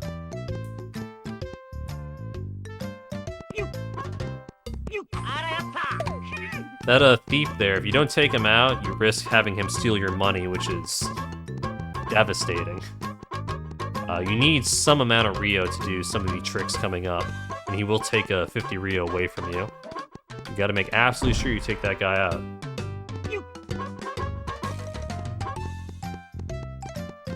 Alright, now we're heading to the Mount Fuji section. But why walk to Mount Fuji when you can fly? Go, Abby, go. Yeah, this is the second Superman of the run. Pretty cool. Allows you to take the direct line to the Fortune Doll. Saves a lot of time, actually.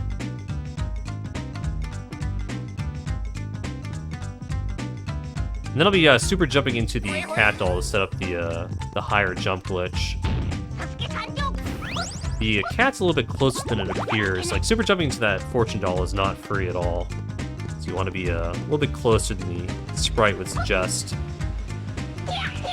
Here I want to just, like, land as soon as possible so I can begin an edge run on the right-hand side. Just save a few frames. Now coming up next is the Mount Fuji Flutter. This is probably the most random trick in the run. It's going to look very straightforward. First you do a Mokuri Slash, and then you switch the camera, super jump up, and then you hope you grab the ladder so you can do a huge flutter. I do end up getting it first try, and I throw the Ice Kunai a little bit earlier there to kill my height. You can throw it and go directly into the door, saves a few seconds, but it's a little bit risky because if you throw it too late, then you soft lock. But yeah, that the whole sequence where you super jump onto the slope and land and grab the ladder is sometimes it'll just not work. And you can just be sitting there trying to get it like, 10, 15 times and you lose the entire run to it. So I'm very thankful to get that trick first try. The trick is, it's more consistent these days than I felt like it used to be back in 2019. Like back then, it just felt so random. It's basically like the Dompe of the run, if you will. Also there, that jump on the slope to get the cat cancel is pretty cool. Don't always get that one. Involves fine nuances with the camera to land in the right spot and slide down and grab it. But yeah, the Mount Fuji Flutter, that entire section, by the way, was extremely good. It was a golden PB by a few seconds. That's kind of what, made the run from like, okay, this run's alright, I could probably 154 to like, okay, now it's like realistic 154 pace because of how good the Mount Fuji section was. And now it's time for the exciting collectathon portion of the run. There's a few fortune dolls that still need to be gotten. And so they will be gotten. Also remember the Miracle Snow, one of the miracle items needed to get to the end of the game. I'll be getting that after Bazooka, that little bamboo thing. Because the way that bamboo thing works is you have to hit it, then you have to wait, and then a fortune doll appears. But if you hit it with a ranged attack, you can pretty much initiate this conversation with the Kappa immediately. And while you're talking to the Kappa, the fortune doll comes down. And you do this cat cancel with Goemon's hair to skip the animation. Pretty cool sequence, actually, everything that goes into that one screen.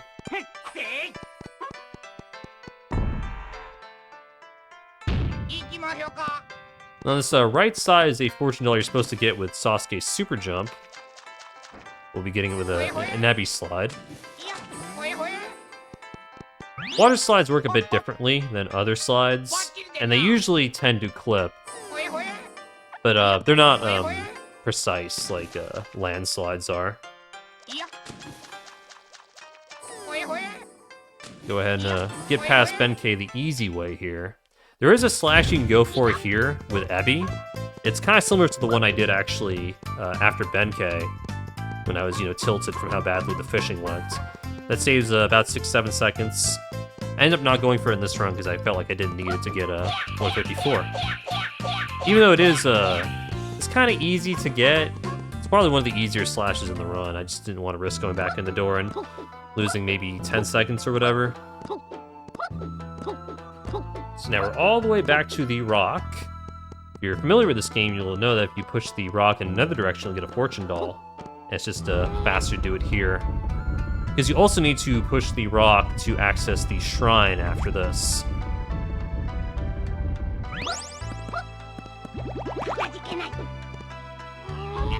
Sometimes Sasuke will just not push the rock, and it's really annoying, but he pushes it here, no problem.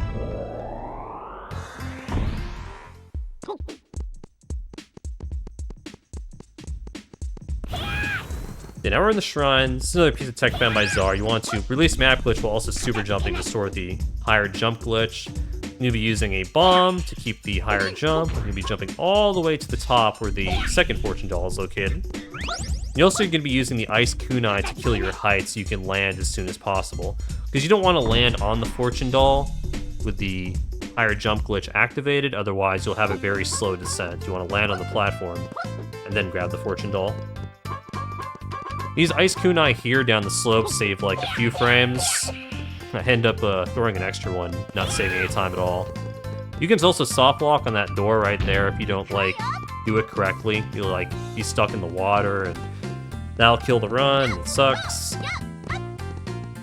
One more cat cancel here. We're almost done with the collectathon section.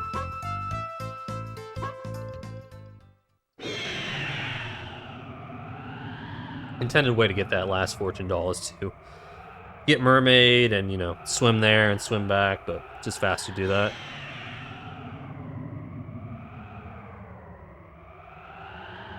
Pretty much all the fortune dollars you're seeing here, I mean, technically, you can kind of get some of them the first pass around, but you don't have the abilities needed to make it fast at all. Alright, this will be the final fortune doll acquired before heading to Musical Castle. Again, map glitch to just run into the loading zone, skip being a mermaid. One final cat cancel. Well, I even got the speed off the transform, that was pretty good. Saves one pump. To do that, you just need to be neutral when you land in the water, pretty much. And then transform. Let's see, I think I had 3 154 pace runs going into Musical Castle, including this one, including a run that was the previous day, I think. And I lost, yeah, multiple runs that were on 154 pace to Musical Castle because I'm bad, but not this one. Yeah, because Impact's dialogue is here, of course you have to hold map glitch in this next room and release it to go into the door. You don't have to do this in Thaisamba Skip runs, though. In fact, you can even go for an extra Mokery Slash. It's pretty easy to skip that dialogue, though. Transform in the slopes, you need to be Ebby for the next trick. And we're off. But yeah, I actually believe Musical Castle is probably the easiest dungeon in the entire run in this category because you're doing fewer slides in this category compared to any percent. Because you're able to use Sasuke for a lot more stuff. But that didn't stop me from messing up in pretty much every possible way you can mess up. Either from failing the tech skip at the end, or failing stuff in the first half, or... One time I think I forgot gold weapons, that was pretty good. But anyways, yeah. This Musical Castle I think ends up being pretty good. We'll see. I think I was in like a trance when I, you know, got this this run. Like, just please, let me not screw up Musical Castle. Yeah, this is pretty cool. 100% exclusive tech. If you slide through the wall, you can use Sasuke's super jump to make it high up there. A little bit easier than the slide against the other wall. You'll see an 8%. And the French-Canadian Rio hover across the fans here also works pretty similar to an 8%. 2 swaps. The Goemon. Make it across the fans.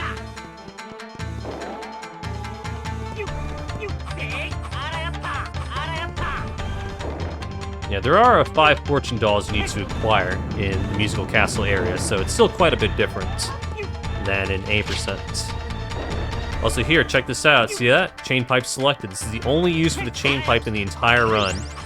Chain pipe onto that block. Grab that key. Skip a slide. Rio hover onto this fortune doll. This movement on the fans is kind of tricky. It's possible to mess up and just fall, and it really sucks. You can also do a cat cancel there, going from Goemon to Abby, but it kind of messes up the timing of the jumps on the fans, so I end up not going for it. Quick cat cancel here, and this is the cubby room. Cubby room is exactly the same as it is in 8%, but I always have trouble with this section. I end up playing this super duper safe. It's so safe. I end up missing a cycle there on the stairs at the end, which was about 3 seconds, but you know, I had already lost a 154 pace run to the cubby, I'm pretty sure, and I didn't want to lose another one. Here we'll be doing an immediate slide here in the aquarium room, switch to Sasuke, super jump into the fortune doll, so we can make it across the gap here.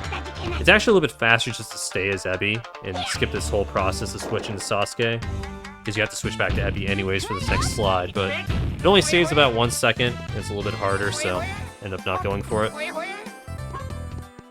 Kill the enemy with a meat saw to show it off. Pretty cool. Who said it had no use? And then we chat with Amitsu. It turned out to be okay after all. Talking to her is one of the 2 requirements to getting gold weapons. You must talk with her and then talk to the Wiseman in the next area. Because gold weapons is one of the requirements for 100%.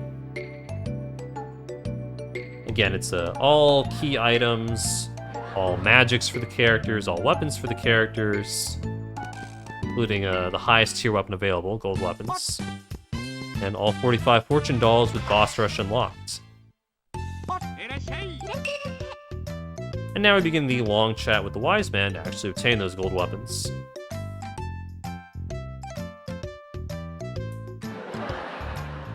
At this point, I'm like, I'm still pretty nervous because I know if I don't get Musical Castle Tech Skip, it will not be 154, it'll just be a low 155, which would be a PB at the time for me.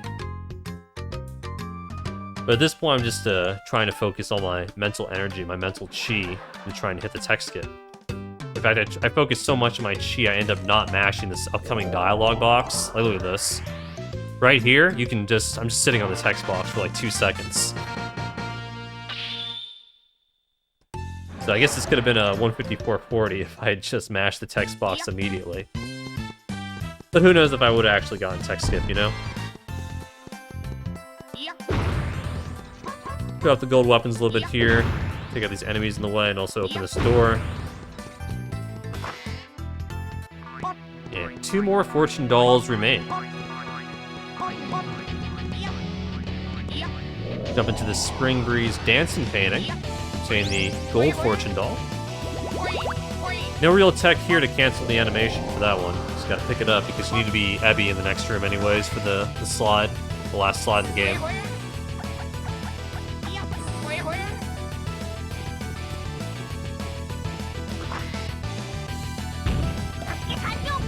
And switch to Sasuke here, because I'm going to use Yai to cancel the pickup of the final fortune doll, using her Katana Spin ability, which is very rarely seen, only possible with level 2 or level 3 weapons. And of course, level 2 weapons are skipped in this category because you can get the highest tier upgrade anyways at the very end of the game.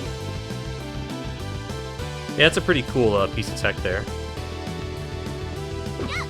And also the visual cue from Musical Castle Tech Skip is just easier with Yai anyways. That's why you switch to her in 80%, even though you don't actually have to do that.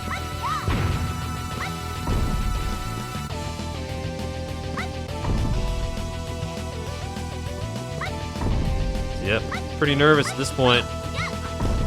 Hit the ladder. Basically just okay, press start. You can finally move on from this category.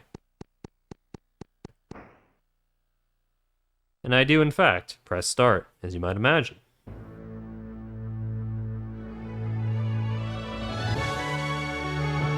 Pretty messed up that you can play for an hour and 47 minutes, and if you just happen to press start too early or too late, 1 frame early, 1 frame late, you lose about 25 seconds.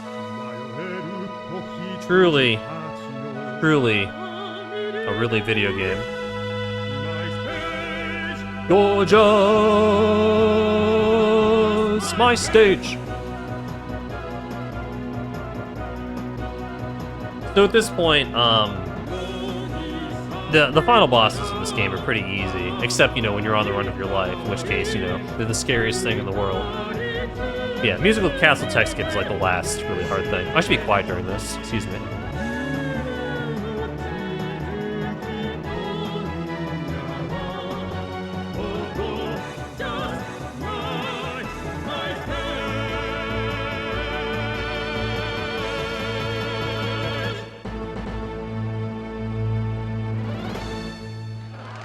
There we go. Yeah, the final 2 impact bosses are some of the easiest things in the run, really. Let's tell you know, it's at the very end. I just hit Musical Castle Tech Skip. This is the run. It's all you can really think about is just please get me past the next 2 fights and just let the run be over. You just have to sit here and think about it as you watch the gorgeous My Stage performance and the dialogue, and of course its impact sequence.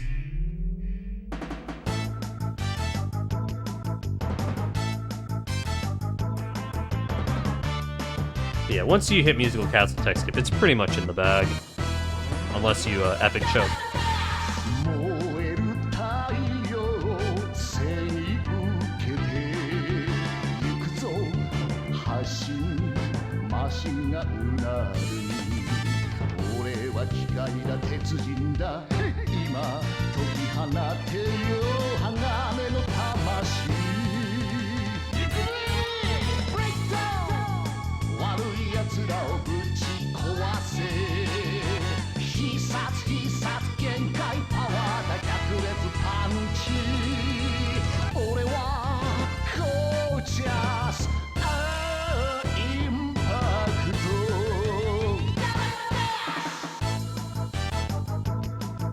Like to move Impact's head there.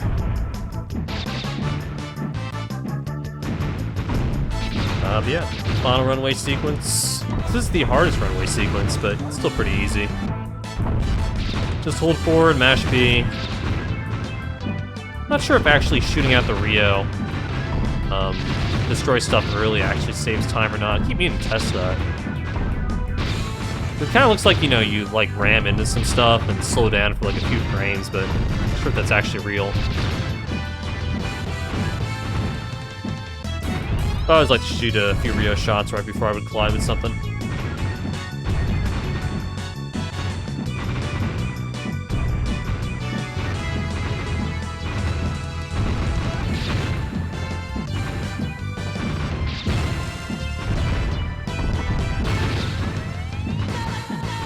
Dash, dash, dash.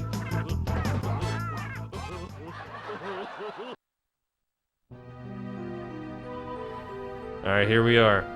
The only objective, really, is you just have to destroy all the peach ships and fire the laser to stun lock the boss, because you can only attack the boss when all the peach ships are destroyed. The laser locks the boss and create more peach ships. And you want to, you know, of course, match as much Rio to the boss as possible. And here I like to fire a little bit up as well to get some of the higher peach ships and also weaken the core a bit. 605 is okay. Usually want like sub 600 for a good mash. And I have a visual cue for when to fire the laser.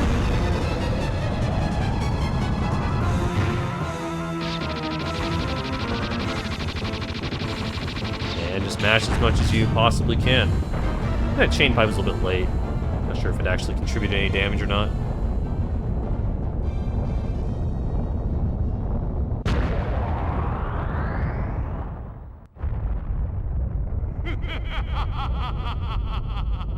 And then finally is the last battle versus the Chwal. Which is you just punch him 3 times and get him in the infinite punch infinite. It's such a huge contrast, you know, post-commentating this run compared to, you know, how it's actually feeling during the run itself. We recommend watching the live VOD if you want some real emotion.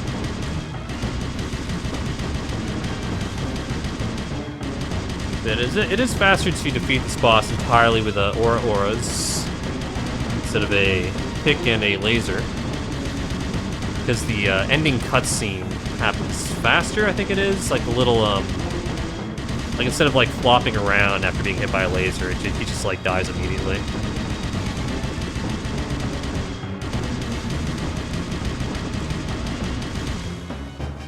C. And that's it. We've done it. Pretty healthy 154. 154, well, I guess I shouldn't spoil it. But yeah, timing stops when you fade to white. And this boss blows up. But I mean, if you've seen the title of the video, you already know what the time is.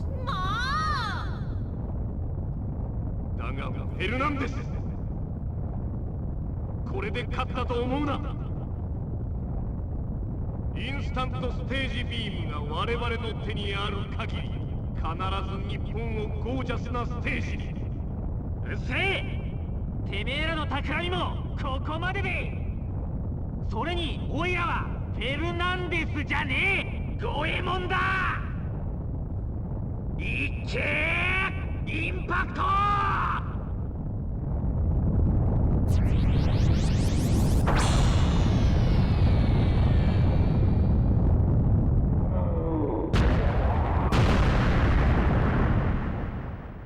154.42. Just a 42.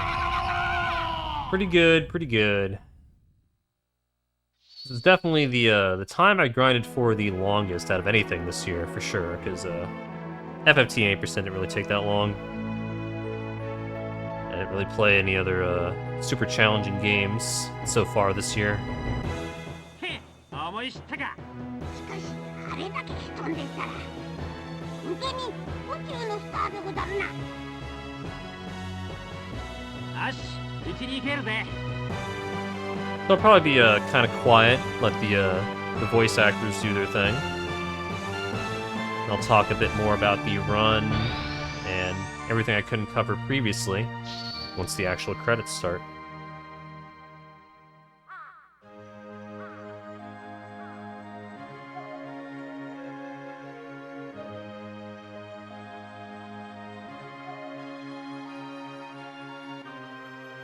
これで元の平和な日本に戻るぜ。ところでゴエモン殿、宇宙にある九州は一体どうするでござるか？いっけねえ。あそこにはまだおみっちゃんが。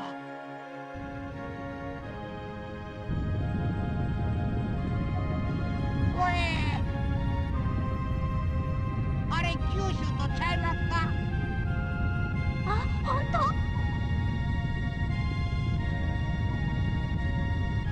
多分ダンシンの仕掛けた自爆装置が偶然にもミュージカル上のコントロール装置だけ破壊したのよ。都合が良すぎるって。それより早くじいさんとおみっちゃん殿を迎えに行くでござる。あった、そうだったぜ。ほな、早速行きまよか。ん？ちょっと待て。ありゃなんだ？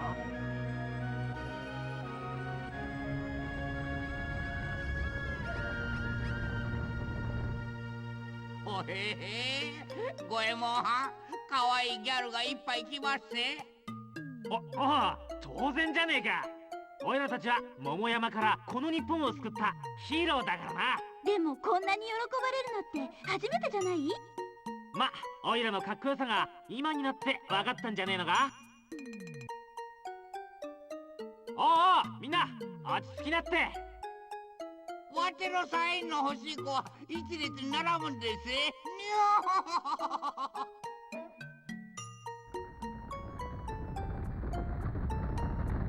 ん？ねえ、あの女の子たちの様子なんか変じゃない？え？あんたたち、私たちのダンス様になんてことするのよ！大臣様とランコ様の素敵な歌と踊り！もう見れなくなっちゃうじゃないの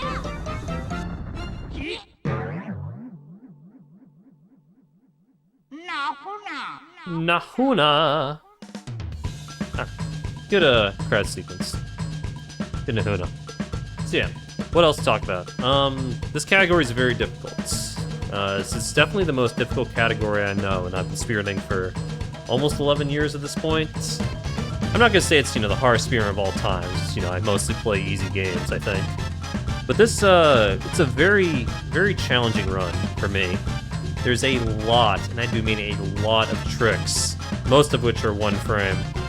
And missing any one of them can be like, 10 seconds, 15 seconds, 25 seconds lost. And even though, I think my sum of best ended up being maybe a very high 151, I think, by the end of this grind. Yeah, like a 151 5x or so. Technically 153, technically it's possible. It's just way too much for me. And again, I mentioned this at some point in the commentary, but I would rather focus on Thaisamba Skip stuff moving forward, because even though it's kind of degen to try and hit the frame, skip Thaisamba, and if you don't hit it, the run's literally just over because you lose 4 minutes. It feels like Goe RTA is trending in that direction. In the direction of using that terrible skip that I just happened to find on accident while creating practice saves for this very category. So, that being said, it does feel like with Thaisamba Skip, it saves over 4 minutes.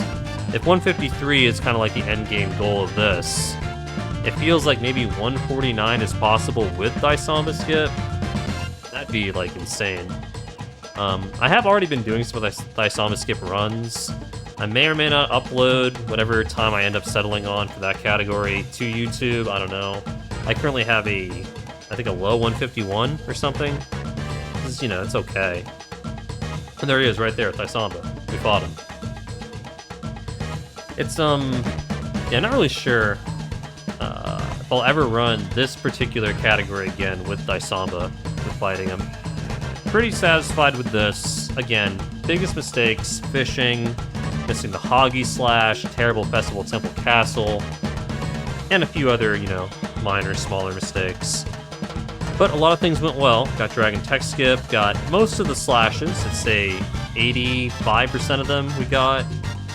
Had a very nice Mount Fuji section, had a very nice Ghost Toys second half. In fact, most of the dungeons in this run were pretty top-notch, except for Festival Temple Castle. Got a few cool things like the flicker during the witch dialogue, the invisible flute, got the drums during a gourmet sub, and the music transition. Overall, I think this is a good final product for the like 2+ months I spent grinding this. And based on my current runs with Thaisamba Skip, I think if I had played this category anymore, it would have driven me crazy. But this game's a lot of fun, very challenging. I do hope other people pick up 100%. Would be nice to see. Any percent, I mean, this game is not very popular for speedrunning, as you might imagine. There's a lot of people that, like, you know, they want to pick it up and they like learn some stuff and they drop it very quickly after like a few weeks to do literally anything else. And I can't say I really blame them. Like, it's a very cool run, but there's a lot to learn, and it feels bad to, you know, just miss a trick and lose a lot of time. And there's enough people that abandon learning any percents, you know, so that I can't really, you know, expect them to learn a 100% category. There's even more stuff that has to go right. But it is pretty cool. A lot of fun. And I don't expect to play this category at all in the next 2 years whenever I get like a decent Thaisamba Skip time. So yeah, I hope you enjoyed this. Also happy I finally post-commentated a PB like pretty recently after I got it. So I've always been so lazy with this stuff, so hope the quality of the commentary was okay. I feel like I didn't stumble over my words too much. Did do this all in one take, as is the tradition. And hopefully the audio is alright. Oh yeah, here at the very end of the credits, this is how you officially confirm the run is real. You see all 45 fortune dolls light up, and you see boss rush unlocked. Again, that is a requirement for 100%. And we saw the meat saw hammer used briefly, and we obviously succeeded in winning the Goemon Sudden Impact minigame, so it is officially 100% by the definition laid out by the Goemon boys many years ago. Go ahead and put on Song 40, which is my favorite song in the game still, and go ahead and wrap this up. Thanks for watching. Thanks again to Czar, of course, for supporting my runs. The original Goe God, oldest of old boys. Found a lot of strats for this category. Shouts to Karin Poon. Also been running this game recently, kind of. Found some strats. Thank you all fans of watching and supporting Goemon 100%. This is one of my favorite speedruns of all time, even though it is very difficult. The best OSTs, and just one of the best games ever made. So yeah, thanks for watching, and I will see you next time. Peace!